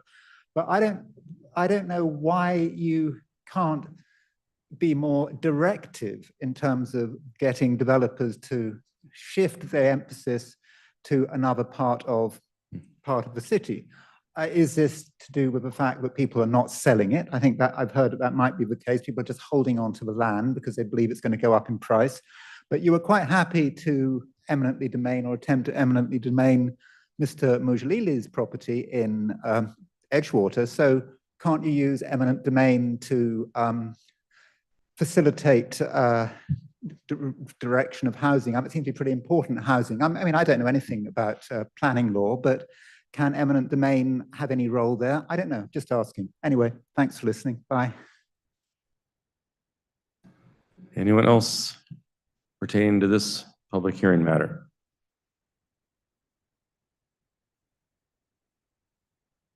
Hello again, everyone, and the council. This one is a little bit different than what I talked about last time. You can just quickly name, sir, and My name is Ibrahim Mirjalili. I'm a resident of Thank you. Lakewood. And first, let me start with considering that this is a increase in density.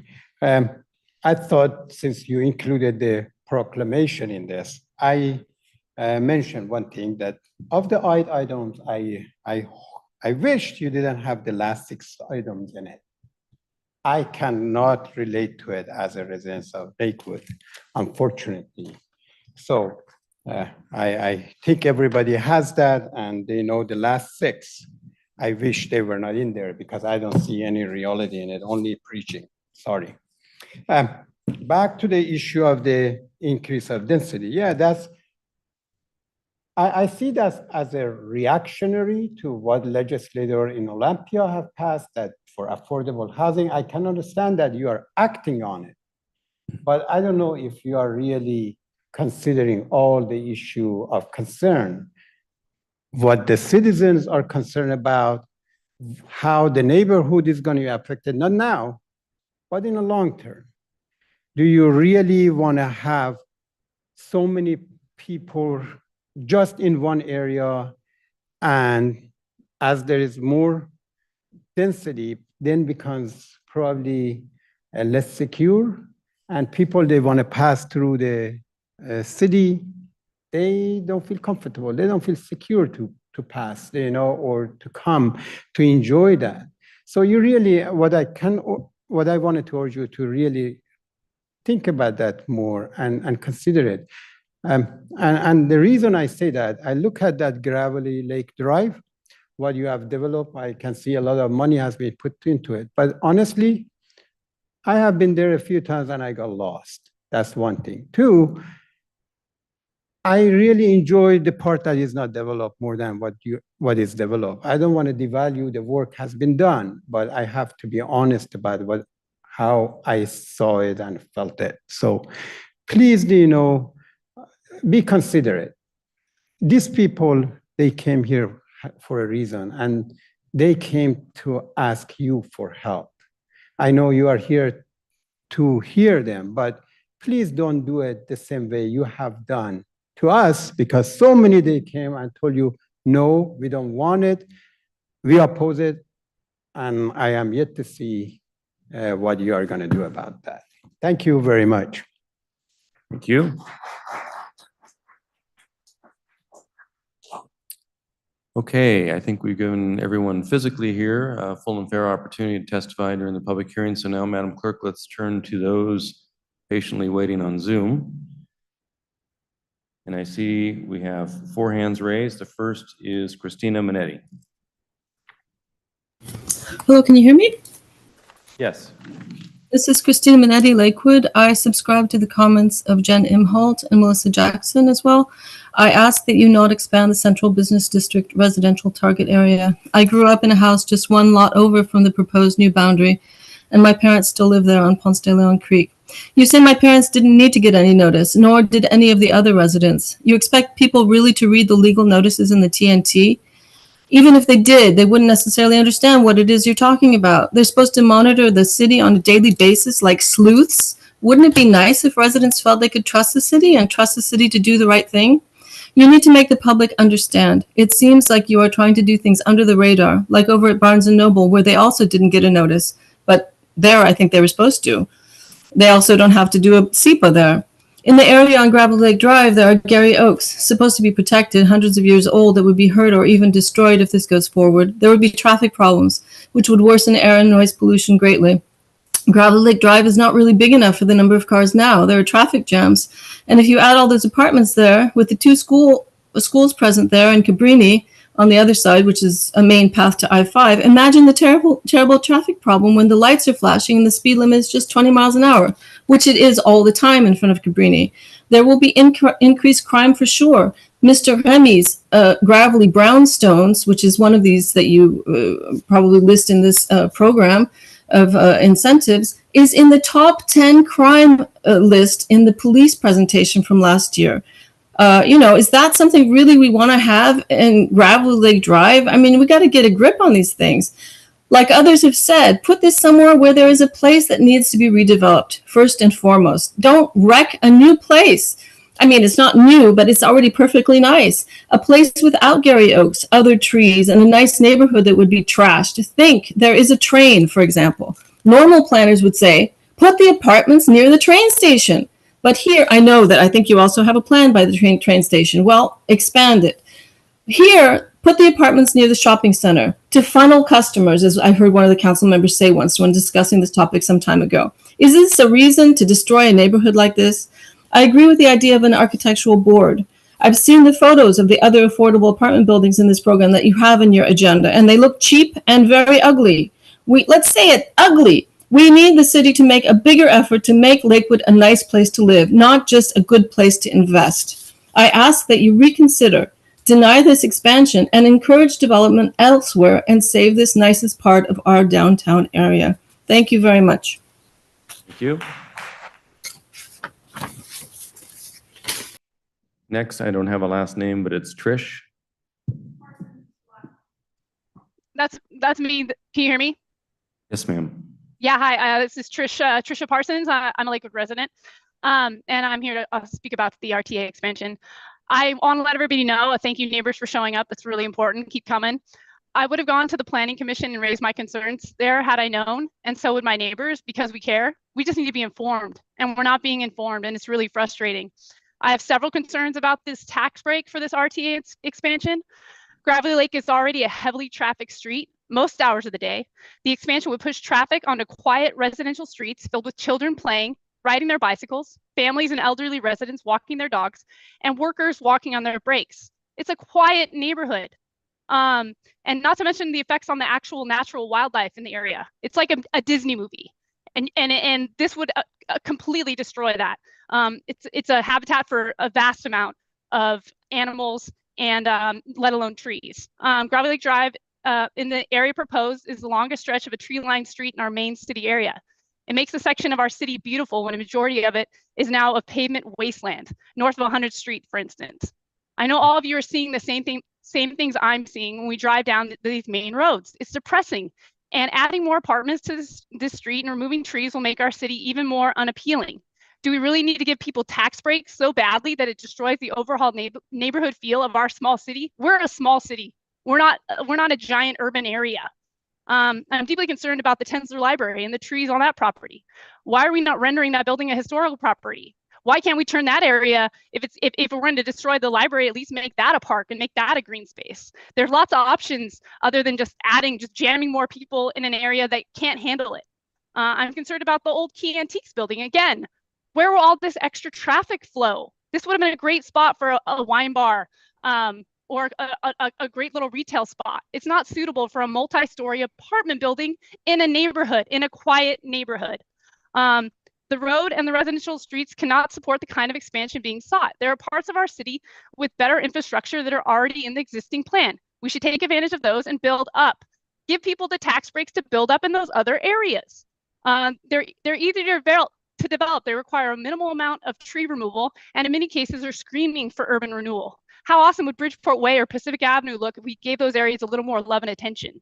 How are we going to feed all these new citizens with one uninviting and scary grocery store in our town center? Shout out to Safeway.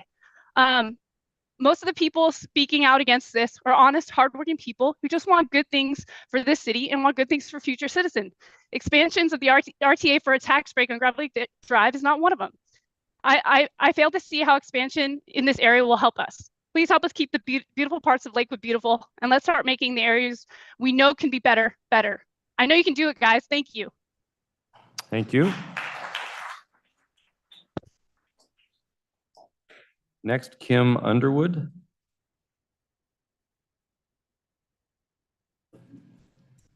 Yes, can you hear me?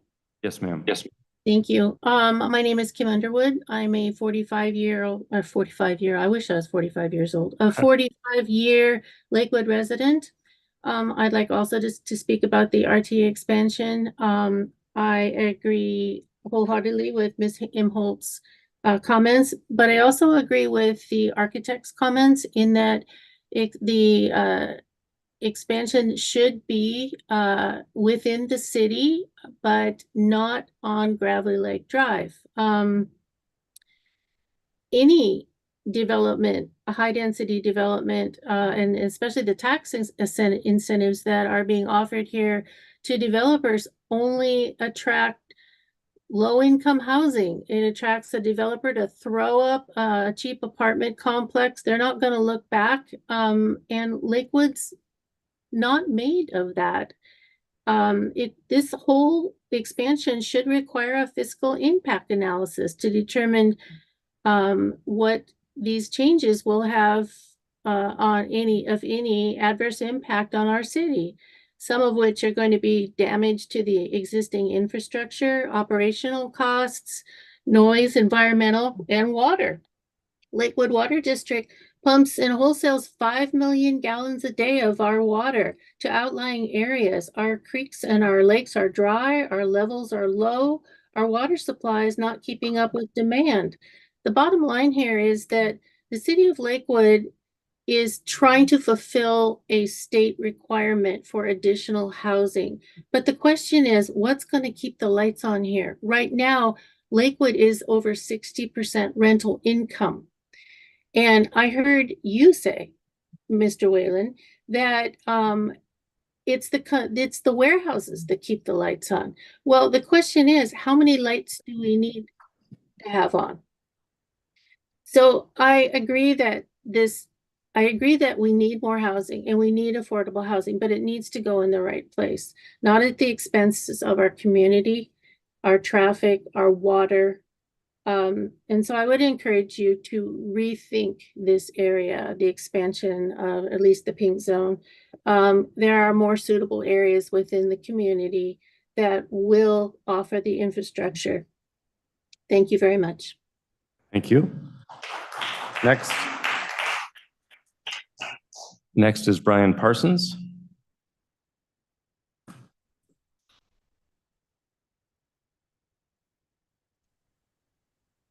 Hi, my name is Brian Parsons. I'm a resident of Lakewood. First, I want to thank the entire city council for everything you guys do and listening to comments on this matter. You can tell people are emotional and really into this, but I think that's a good thing. It shows people care about the city. As a former member of our Lakewood Planning Commission, I think it's important to point out that the Planning Commission had a split vote in bringing this forward to the council, and that is extremely rare. Only happens 1 or 2 times a year max. And usually what that means is that the council has to actually modify this and make sure things are right because there was dissension at that level. And so I want to make sure everybody's aware of that. I also understand the need and requirements for density, and I think we all agree we have to get there, but we have to do it the right way. Based on my review of the current proposal, I have concern that expanding the RTA into the zones we're talking about actually impedes our future growth by taking away our focus in easier and frankly more profitable areas for development that we're not encouraging that are not in the RTA zone currently. As a CPA, I know grant money and incentives are not elastic. We need to use them wisely. We need to be very focused on the areas we put them in. I specifically want to note the section between 112th and Nyanza on Gravelly Lake should be removed from the RTA proposal. Given the curve before, the speed at which cars travel, the short distance between lights, and the choice of lanes people need to make, along with the sheer amount of traffic moving through, it's already a hairy area for merging and pedestrians so close to Clover Park schools. I believe that if we encourage and reward development in this small area under the RTA by subsidizing it and additional vehicles coming in and out of these newly developed spots to try and cross and navigate the precarious section of road, you're going to have additional accidents.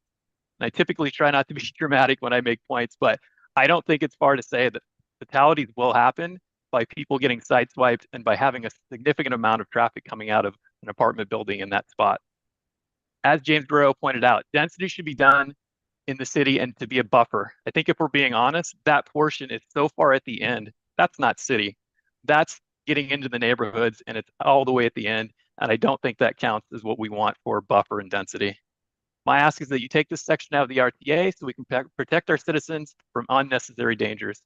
I appreciate what you do, and thanks for listening. Thank you.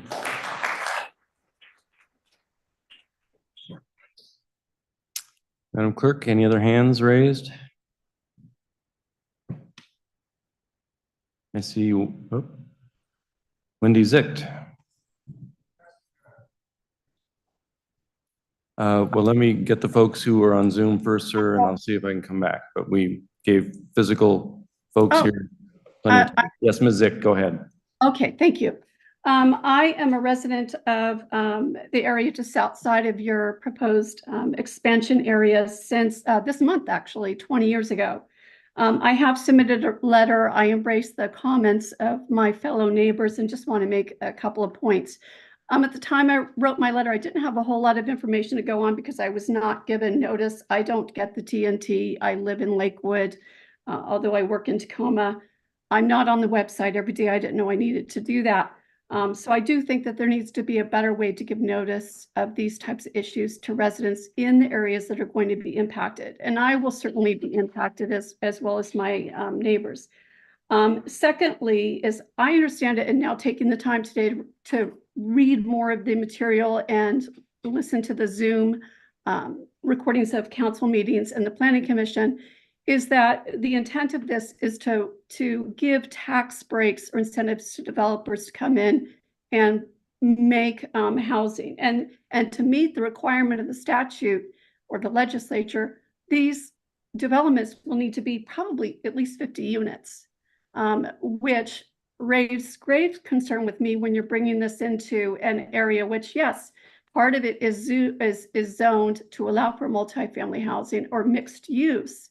But you're giving tax breaks and you're going to be encouraging these large developers who, as one neighbor stated, they're putting money into Lakewood to develop it and then they're gone. There is no ownership. There's a mistaken assumption that low income family housing needs to be a 50-unit apartment complex. There are alternatives that you can encourage in this area.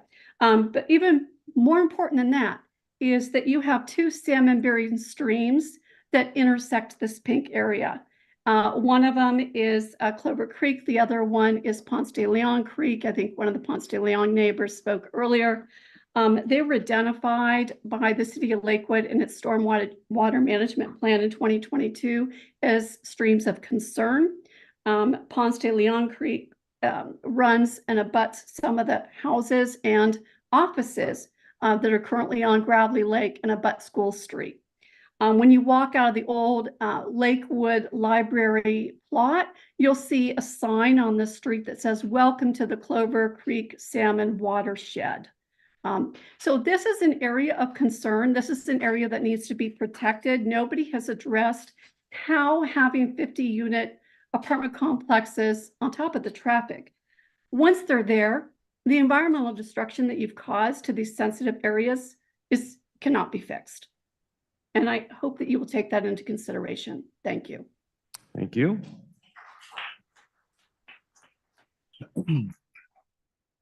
Okay, just to revisit those on Zoom, Madam Clerk, making sure before we offer an opportunity for those present, any other hands raised on Zoom? Mayor, there are no other hands raised on Zoom at this Okay. time. Sir, I will allow you, if you'd like to make public testimony, feel free.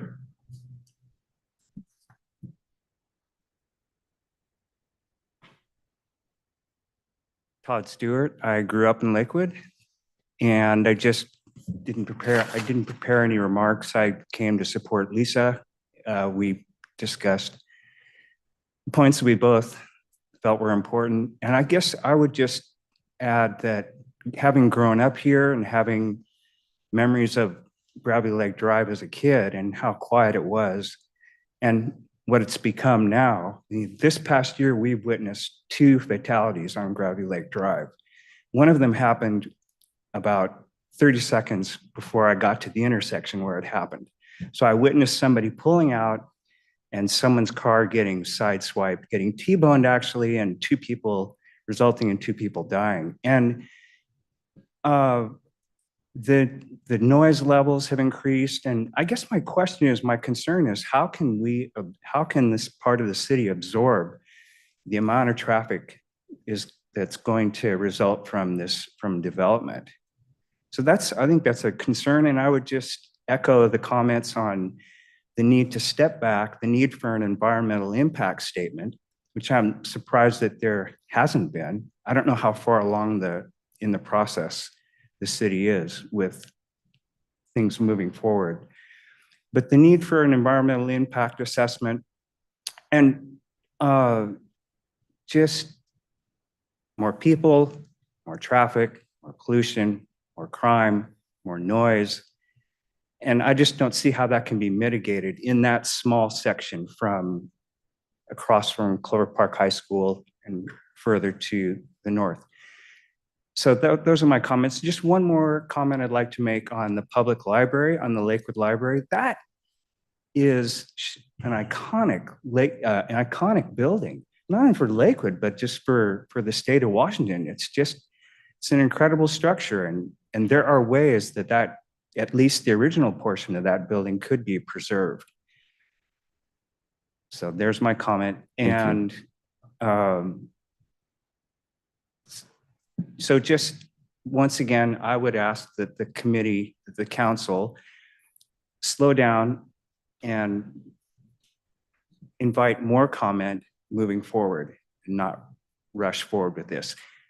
One more thing is, if the planning does move forward, I would lobby for an architectural review board from an aesthetic standpoint, that whatever happens, that it should meet an independent architectural design review board. Thank you. Thank you.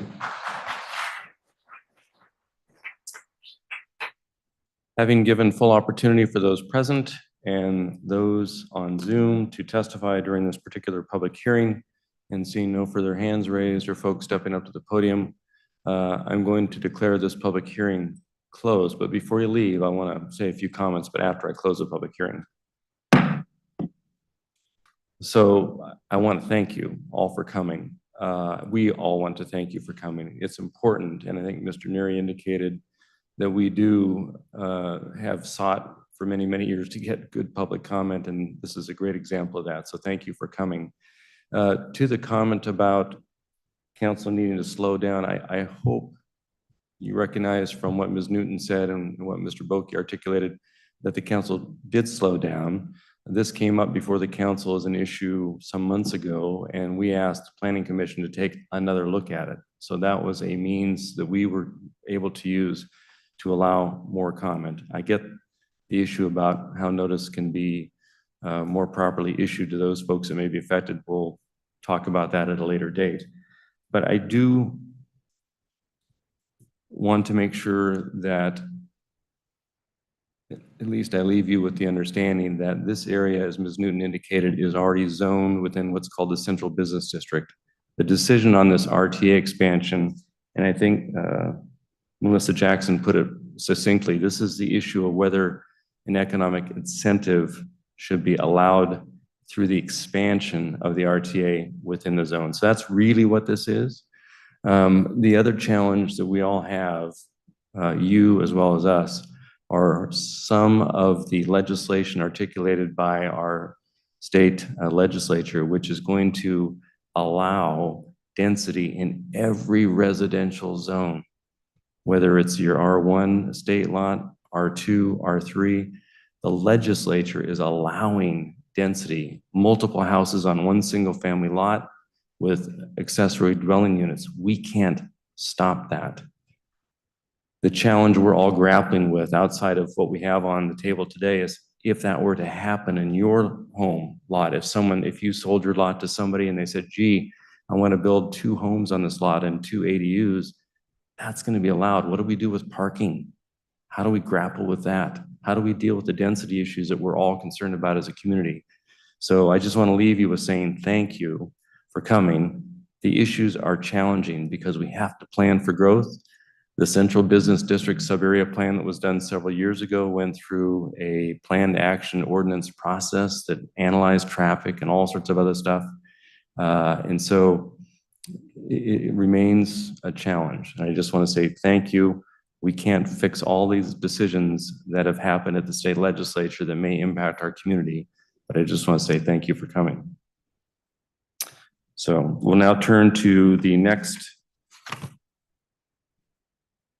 public hearing. Let me see here. Madam Clerk. This is the date set for a public hearing on the proposed resolution of the City Council acknowledging application of the non-user statute and relinquishing any interest except for possible utility easements the city may have in unopened right-of-way as described herein and requesting by abutting property owner Habersetzer. Thank you very much. And for an overview on this, I'll call on our acting city attorney, Ms. Eileen McCain.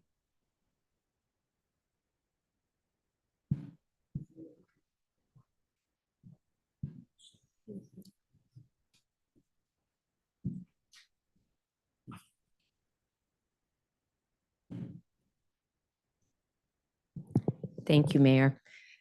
Eileen McCain, Assistant City Attorney, City of Lakewood. Late 1800s, the state legislature passed the non-user statute. A couple of years after that, they amended it again. It's a very narrow window where this statute applies to property. In this case, Mr. Habersetzer submitted a road vacation request, and staff reviewed that request and found that the non-user statute very likely applied. So if there are any questions, I'm here to answer those, but Thank you. Any questions of Ms. McCain? Mr. Boki? Thank you. And then Mr. Branstad. Thank you, Mr. Mayor. I've read through this, looked at this. I'm at a loss to understand. I'll be honest, I'm at a loss to understand non-user. Well, we do right-of-way vacations. We've sold property, alleyways. What's the difference here? What triggers and this? again, it's an artifact of the late 1800s. So we'll start there. But at one point, the state legislature decided that when property was platted or divided and dedicated, or having dedicated roads right of way to the public, if the developer didn't use those rights of way, they should revert back to the property owners. At the same time, they changed their mind. Well, not at the same time. A few years later, they changed their mind and decided, no, that won't work under the non-user statute. So they instead said that the road rights of way would then be dedicated under various plats. And it's a planning enabling act. Again, this is sort of more complicated than you really want to get into, but the distinction between a non-user statute application and a road vacation is the difference between actually owning the property. The public doesn't own a property that is affected by the non-user statute. By operation of law, it's not the public's. It never was the public's. So there are a couple ways that you can recognize the application of the non-user statute. And again, it's really narrow application. One is by a property owner actually suing the city or the agent, the local jurisdiction in a quiet title action. And that's what actually happened here to the adjacent property owners. The property owners adjacent to Mr. Habisetzer's property actually brought a quiet title action in 2005 against the city.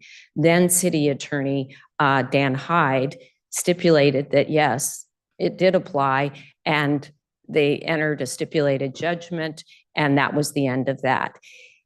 In this case, and again, you can do it either by a quiet title action where you file the $240 filing fee, you go and set a motion. A lot of attorneys get in there and everybody argues about it, or you can stipulate. The other alternative mechanism is a legislative recognition by the legislative authority. You're not ordaining anything here, so you're not doing it by ordinance. You're not creating a law. You're simply recognizing and acknowledging the application of the non-user statute on this particular property. Okay, so, Does that help? and we have something on 131 of our packet.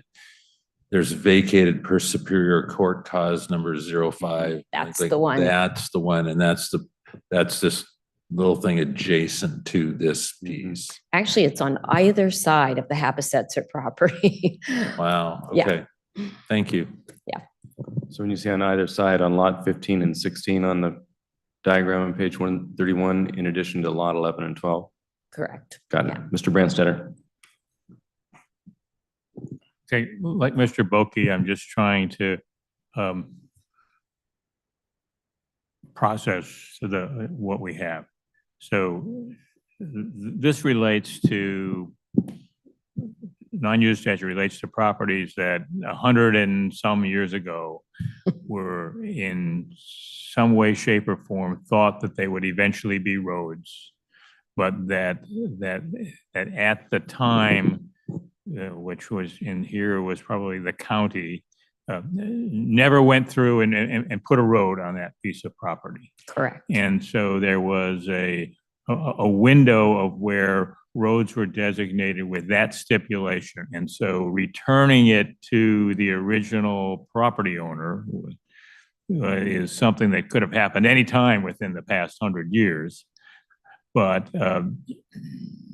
it didn't, as we have seen that property lines aren't always paid attention to by people who are property owners and successive property owners and going on. But that in no way, shape, or form is this the city gifting a piece of property to anyone. It's Correct. essentially something that by statute over 100 years ago no longer became public property, either the county or it's not property that the city actually inherited as city property. All we inherited is the fact that as the legislative body that can resolve it, we're here today to be able to go and do that. Correct. And that differs greatly from newer plats, where the rules that the state set for those are different, and those, once things were put on a plat that it belonged to or was right of way, then it actually became legally the property of the city as an alley or a roadway and street ends on that. So all we're doing is something that somebody should have done 100 years ago. Had anybody noticed? Okay, thank you. Yeah. Any other questions? Oh, Mr. Pearson. Just a comment. Thank you, Ms. McCain, for your excellent explanation on this. I do have experience in this with my day job, and it is a very challenging thing to wrap your head around. So it was well explained, and I think hopefully everyone, Mr. Brandstetter's points were important, that we're not giving anyone any land, and so it's a different situation. So thank you. Thank you. So in my day job, It seems to be the county's policy to promote the interested homeowner to file the lawsuit. And then the county stipulates to an order to avoid the appearance of any gifting, but it's an option as you've articulated. So we appreciate having the one of the two options recognized. I recall Mr. Hess, William Hess, if anyone knew Bill back in the day, great lawyer. And he usually demanded a lawsuit. I will say the city of Seattle, city of Kirkland, most of the cities in the West, They don't do that anymore? resolutions. Yeah, Yeah, that's good to know. I appreciate that. yeah. Yeah. Well, it's certainly more customer friendly to the homeowner. So I appreciate that. Yeah, easy, exactly. Okay, very good. Well, seeing no further questions, this is the date set for the public hearing on the proposed resolution of the city council acknowledging the application of the non-user statute and relinquishing any interest except for the possible utility easements the city may have in unopened right-of-way as described herein and as requested by the abutting property owner Habersetzer.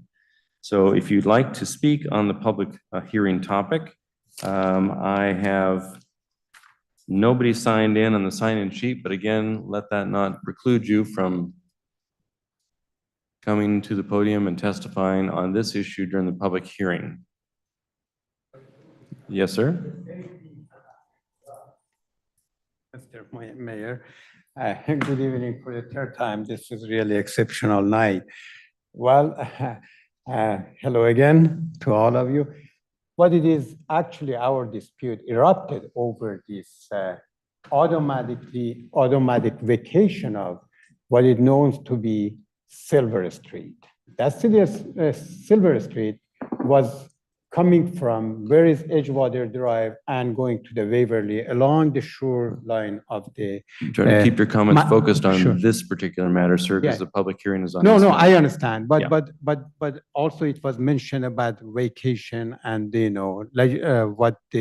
how this could be addressed.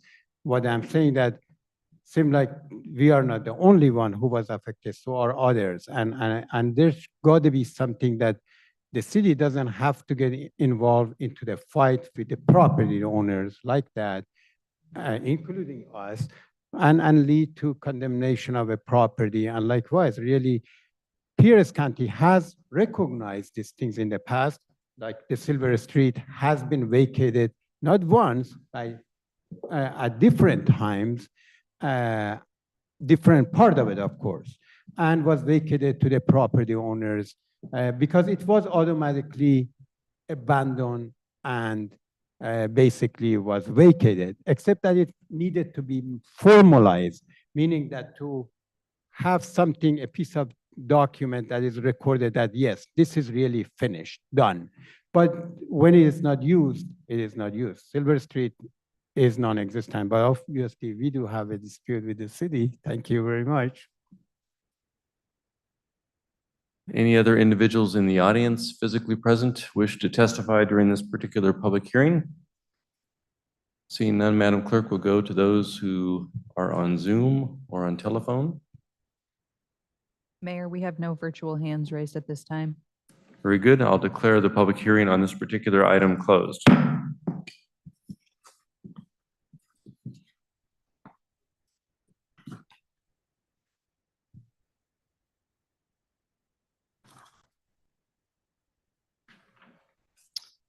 Okay, we now turn to resolutions, having closed the two public hearings. Resolution number 2024-05, Madam Clerk. Resolution number 2024-05, acknowledging an application of the non-user statute and relinquishing any interest except for possible utility easements the city may have an unopened right-of-way as described herein and requested by abutting property owner Habersetzer. Very good. Do I have a motion to adopt resolution 2024-05 at this time? I move to adopt resolution 2024-05. I'll second. It's been moved by Councilmember Pearson, seconded by Councilmember Brandstetter, that we adopt resolution 2024-05. Is there any further discussion? Mr. Boki. Yeah, I'd like to disclose that I know Mr. Habersetzer in a personal relationship. I've not spoken to him about this particular piece of legislation. I asked council to weigh in on whether or not I should vote on this, and I was informed that I could vote on it, and I will be voting tonight on the measure. Thank you. Any further items of discussion? Mr. Brandstetter. It certainly seems that Mr. Boki doesn't have any financial interest in this piece of property or a financial relationship with the property owner other than friendship. And I'm fine with him voting. Very good. Any further items for discussion? Seeing none, all those in favor of resolution 2024-05 signify by saying aye. Aye. Aye. Any opposed? The resolution is adopted. We now turn to unfinished and/or new business. Mr. Caulfield? There is none, Mayor. Very good. So I'll turn to reports by the city manager. Mr. Caulfield, you have the floor. Thank you, Mayor, and good evening, council. Just a few updates for you. As you know, June 19th is Juneteenth, and last year here in our community, St. Joseph, St. John Episcopal Church held an inaugural Juneteenth event back in 2023. The city council issued a proclamation in support of that. In addition, I know representatives of the Lakewood City Council and other city representatives attended the event. Earlier this year, we reached out to them to see if they were going to be hosting an event again this year. They responded at the time. Unfortunately, they were having some building challenges and they were unable to do that. However, we did offer, actually, the city council chambers to have the event, for the city to host it, but for them to put it on. They have graciously agreed to do that since the repairs to their building aren't going to be done in time. And so we've come to an agreement to hold the event on a Saturday, June 15th, since June 19th is right in the middle of the week on a Wednesday, and they wanted to pick a weekend so that more people can attend the event. It's going to include speakers, music, poetry, art, and some refreshments. And if available, they're hoping that the mayor and the deputy mayor and other representatives of the city will be able to attend and even participate in the celebration by saying some words. So just wanted to pass that on to you, and more to follow on the specifics. Also, last Thursday, the Sound Transit Board approved a resolution supporting essentially 12 projects here in Lakewood to be constructed in support of what they call the Sound Transit Lakewood Station Access Improvements. But really what it is it's 12 road projects with 10 of them actually in the Springbrook neighborhood to build curbs, gutters, sidewalks, and street lighting. And then another project on 112 from Gravelly Lake Drive to Bridgeport, and then some railroad improvements across Clover Creek Drive. And so the next steps is we are now in conversations with them about an interlocal agreement that would allow the city to actually take the lead on doing the design and issuing the construction contracts and things along those lines. And then, of course, it will be fully paid and reimbursed by Sound Transit. It is likely that that agreement will not likely be available until later this summer. However, we're hoping that we can then kick off on design on some of these projects beginning the latter part of this year. Given the number of projects as well as the scope, it is likely that those projects would be built between later this year, 2025 through 2030 or even 2032. But again, this is something that we have been working with Sound Transit on for a number of years, and again, able to bring in $54 million in infrastructure improvements here to the city of Lakewood, again, to primarily benefit the Springbrook neighborhood. Got an update from the Pierce County Library System, which is a separate municipal agency here in Lakewood. They report that their construction on an interim library at Alpharetta and Gravelly Lake Drive continues to move forward. If you've driven by the site, you'll see that there's a lot of foundation work that has been done.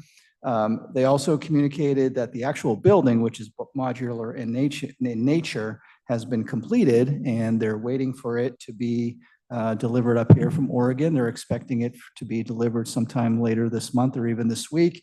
And then they expect to actually transfer it over to the new site on April 16th and or the 17th. And they plan on storing it at their current location, at the current closed library on Wildair. They also communicated that the Board of Trustees, which oversees the library district, is expected to approve the demolition contract for the old library building.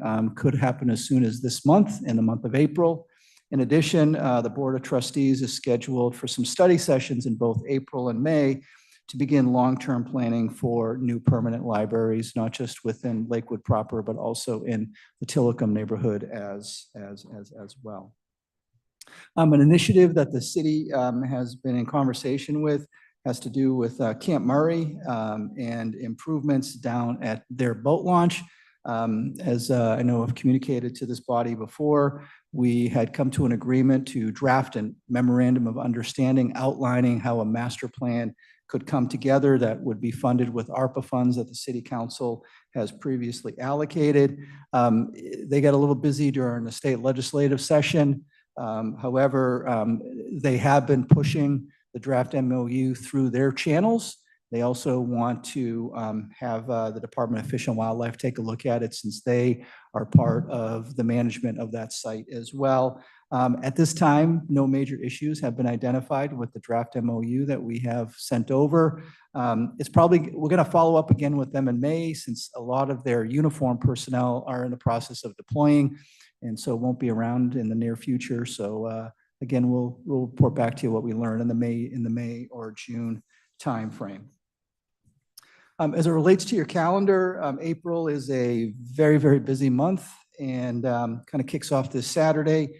Memorial service for Lieutenant General Bill Harrison, which will be from 1 to 3 p.m. over at the First Baptist Church. I understand there's designated seating for city representatives. Also on Thursday, April 11th, EFN is going to have a ribbon cutting event at 10:30 in the morning for their new distribution center, of which this body appropriated over about $1 million, if I recall, $1 million or $750,000. A significant source of funding to them. On April 17th, which is a Wednesday, LASA is holding their annual friend-raising breakfast at the McGavick Center. Also on the following week, on Wednesday, April 24th, Lakes High School is going to have their celebration of art over at St. Clair Hospital. That was something that was brought back, I believe last year was the first time it was brought back since COVID, and that's an opportunity for the art students at Lakes High School to kind of show off their art. And if you haven't attended that in the past, it's a pretty impressive presentation of artwork by the students. The next day, on Thursday, April 25th, Lakeview Light and Power, they're a co-op. They are having their 102nd annual meeting, and once again, they're going to host it here at Lakewood City Hall, and they did extend an invitation for the city council to attend, so if you wish to attend that.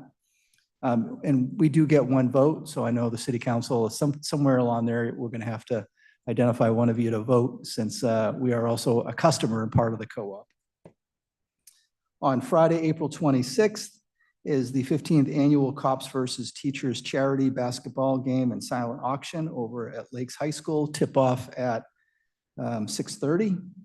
And then on Saturday and Sunday of that weekend, the 27th and 28th, there's a lot of things happening. On the 27th, in the beginning in the morning through noon, is Parks Appreciation Day. And then at 1 p.m. is the ribbon cutting ceremony dedicating the new ball fields at Fort Steilacoom Park, including the ball field that is going to be used by the Pierce College baseball team. And I understand they're going to be hosting a doubleheader that afternoon there as well.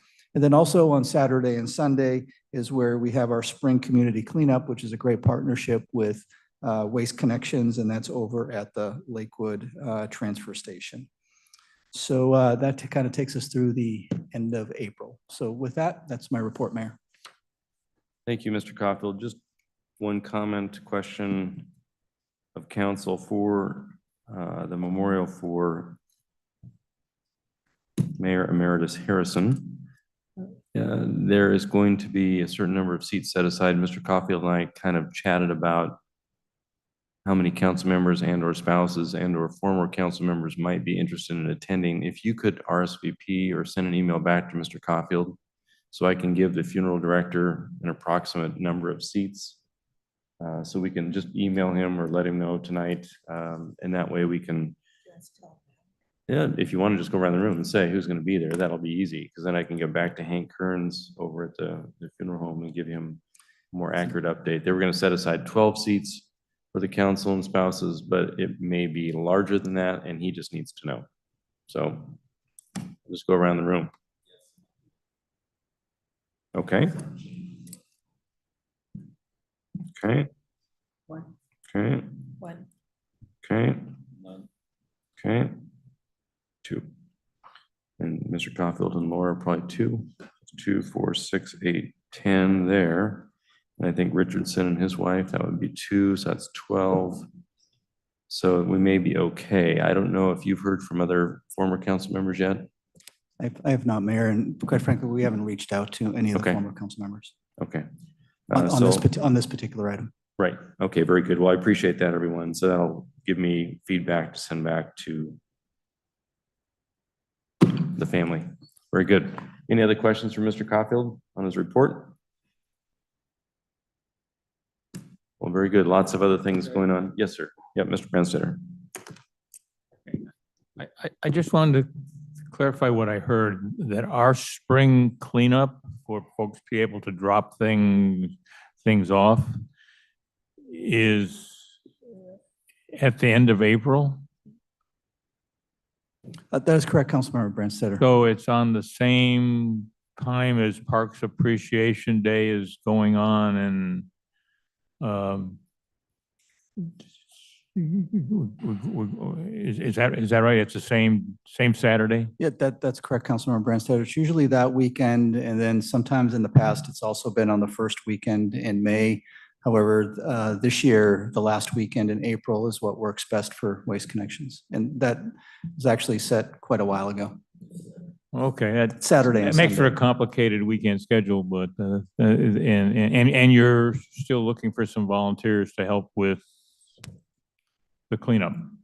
We likely will, Councilmember Branstetter. Yeah, Yes. okay, thank you. And to further complicate your weekend schedule, I'm reminded by Mr. Baron Coleman that the Cops versus Teachers charity basketball game is going to be held the prior Friday evening, the 26th of April at the Lakes High School Gym. Doors are 5:30, tip-offs at 6:30. These are proceeds to go to support the Lakewood YMCA programs for youth. And he wanted me to make sure that I put that out there so that you could all make arrangements if you have the time to do that. So I've done my duty. Okay. At this point, it looks like we're ready for council comments. Let's go around the dais. Mr. Boki, I'll start with you. Thank you, Mr. Mayor. Not much to say. I do want to make a comment, though. I watched the Parks Board meeting where they were discussing the master plan, and was really disappointed in the level of discourse, not from our staff or the people on the board, but you know, I think I don't know how many more public hearings we're going to have on the master plan for Edgewater Park, but it was, you know, people were just all over the map. They were speaking out of turn. They were yelling from various parts. And we need to be really cognizant that people aren't going to want to be on boards if they're going to be treated by their fellow citizens like these folks were treated the other night. And really disappointing. And I really think that it's really time to button up this master plan process, get it moving, get it passed, get it going, and move on, because the level of discourse is falling, and it's nasty, and it's not based necessarily on even the subject matter, right? So it becomes this stalking horse for all these other things, and really, really disappointing. So I think, you know, we need to be cognizant of how some of these public hearings are going off, and how these boards are treated. because they are volunteer boards. And just really, really disappointed. I also want to make sure that, you know, when we ask them to do things and they do things, that they're treated with the respect that they deserve for the work that they have put in. And those are my comments for tonight. Thank you for that. Councilmember Pearson. Thank you, Mayor.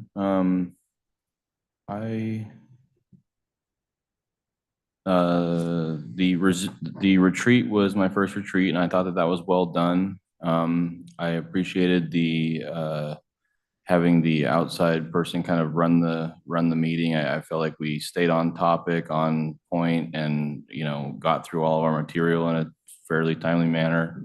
So I haven't been to any of them before, but that seemed to be a pretty good way to run them. And then there was multiple comments tonight brought up about an architectural review board, and I haven't seen those, or I'm not familiar with those for commercial projects and multifamily projects, but I'd like to know more about how that could play into effect for some of this multifamily development that's gonna, hopefully be going on in the future.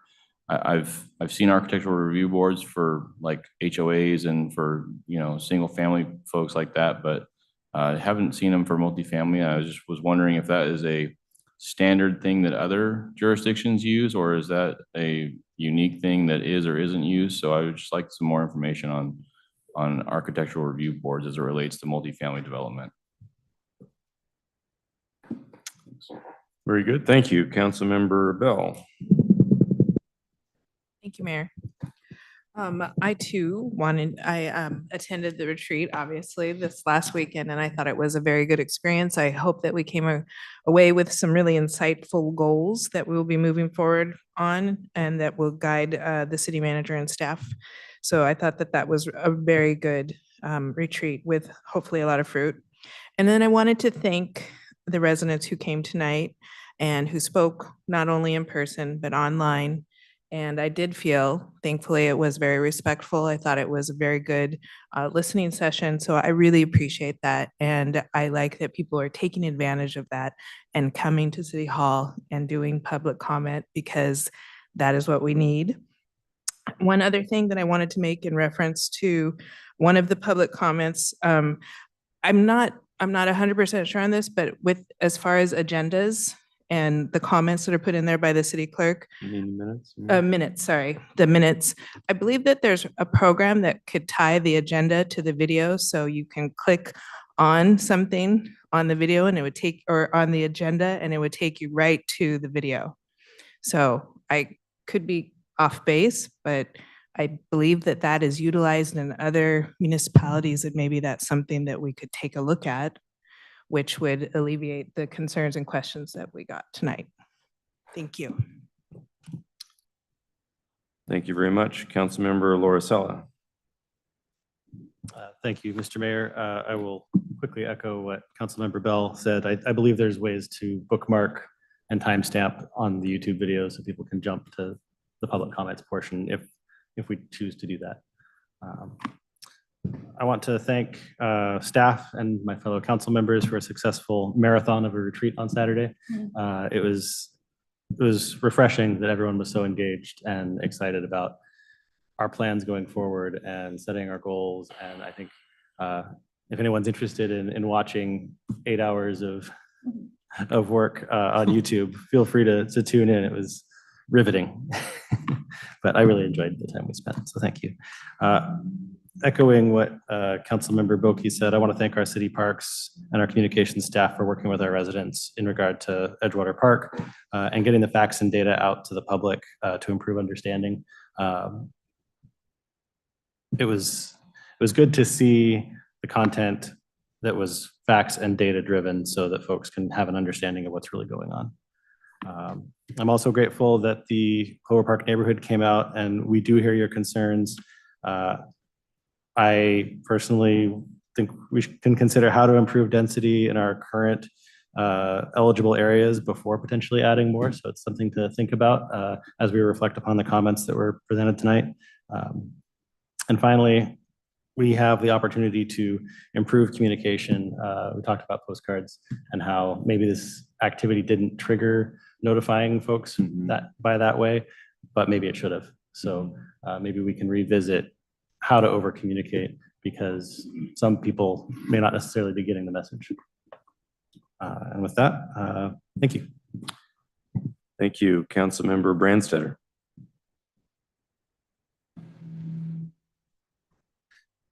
Thank you, Mr. Mayor. I guess that I will give my concepts as Councilmember Boki and Councilmember Bell's contrasting of the public comment that we heard today with the comments and the delivery of comments that took place at the Edgewater Park Master Plan meeting, to be able to go and do that. And I thought that this evening was an excellent example of some of the questions that have been bantering about what's the static of civic discourse. I thought that this evening we heard from people who were candid about what they thought, but that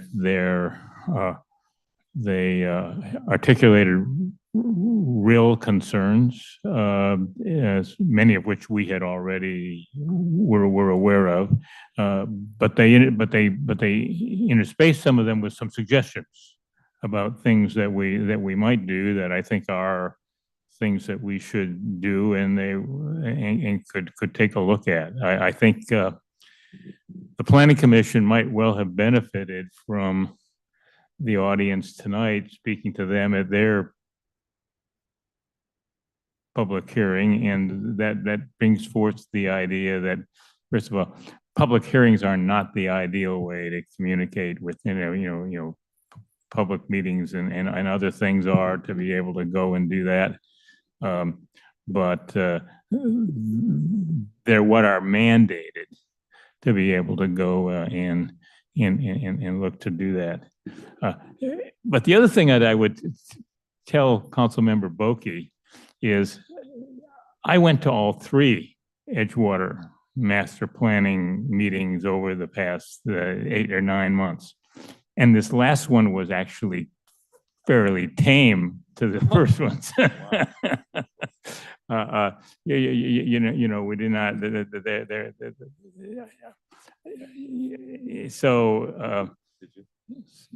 So if you make people repeat things, they do get better at it.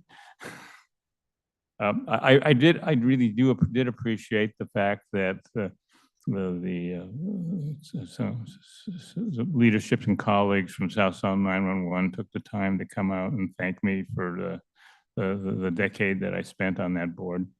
And again, it's one of those things that I think that Pierce County can see as a success, that all the people that were involved in an organization that has gone through and is still just in its formative years. So but I did appreciate that. And I am saddened to hear the passing of Edith Owens Wallace. When I first came on the council in 2011, and my very first board to be the liaison to was the Community Services Advisory Board, which she was on at that time and had been on for a good while, and has been on that ever since until now. She's one of those people that have helped build Lakewood's reputation in the human services realm, that we enjoy regionally as being a community that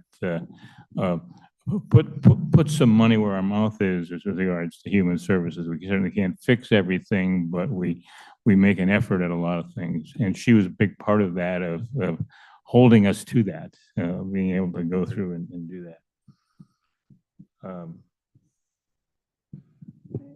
And I thought that the time at the retreat was well spent. We had some discussions that it was important that we have. I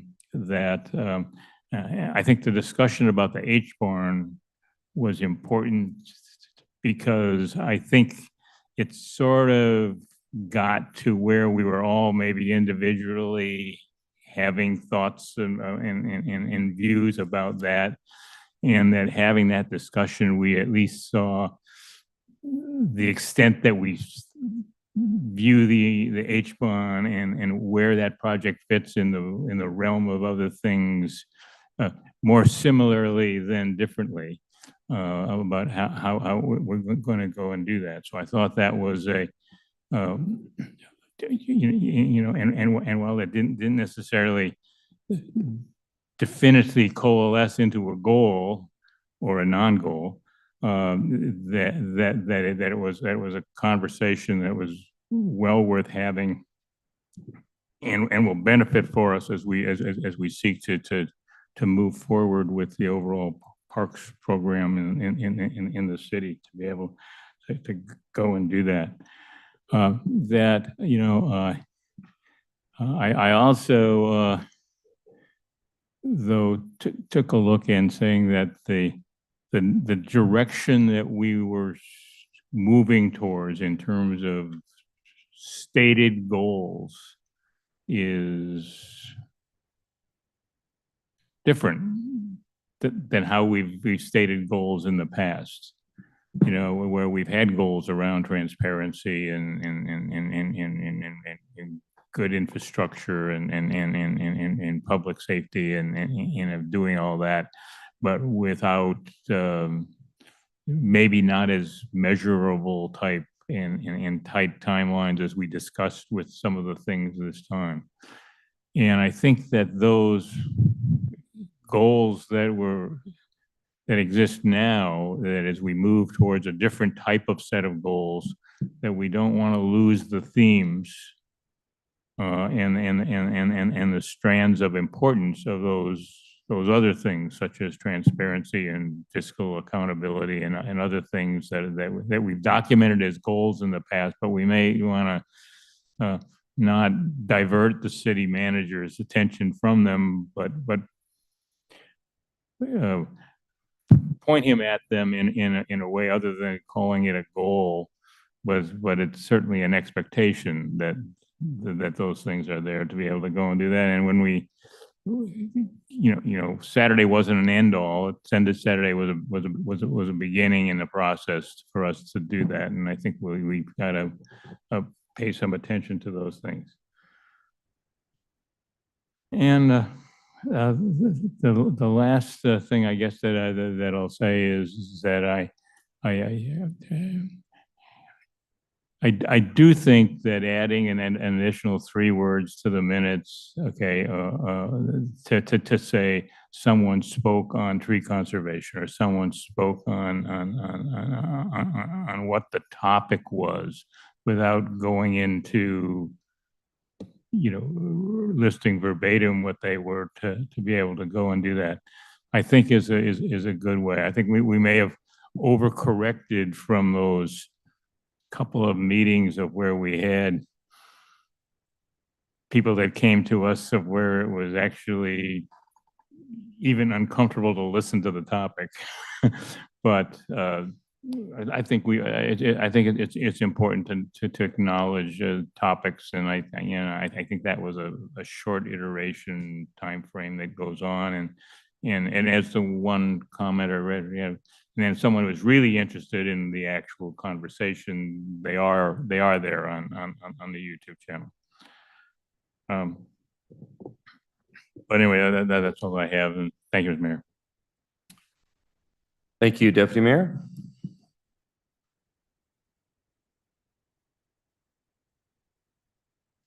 Thank you, Mr. Mayor. Just on the public comment tonight, I appreciated hearing from the citizens. I understand that, without a local paper, it is hard to get the word out. But the more we encourage our citizens to use the website, the city website. They get most of their information from that, but mailing out postcards is helpful. But getting them to read it is another thing. We found that out in the past. So we do what we can. We encourage people to go to the website to find the information that we offer. Also, I attended the ALS graduation on Thursday night, and each graduation class chooses a project. And the project that they chose this year, this graduation period, was supporting the Emergency Food Network and giving blood. And they gave blood enough for like our troops that are going TDY and stuff, that they had a large number of people that they could accommodate. So they do worthwhile things, and they talk about the city of Lakewood and how they appreciate being a part of our city. There was one young man that I think we need to keep an eye on, and it was Senior Airman Andrew Reeves. His comments were so founded that even the colonels had to bow down to him. He was absolutely amazing. I've never heard anyone give a report like that before. Yeah, very proud of him. Let's see, and I was honored to be entered into the Joint Base Lewis McChord Considered Citizen Hall of Fame. And thank you for being there, Mr. Caulfield and Mr. Mayor. Absolutely. Appreciate you. So, and I will be attending the memorial service. I did say that. Very good. Thank you. Thank you. Well, it's been a long evening, so I'll try to keep my comments pretty short, but I'll start off by saying thank you all for your attention tonight, and thank you for your participation in the retreat on Saturday. I would say humorously, but correctly, that the public got their value out of us this week. We've all spent a lot of hours preparing for tonight, doing tonight, Saturday, preparing for Saturday, and all the other things we do. So thank you for that.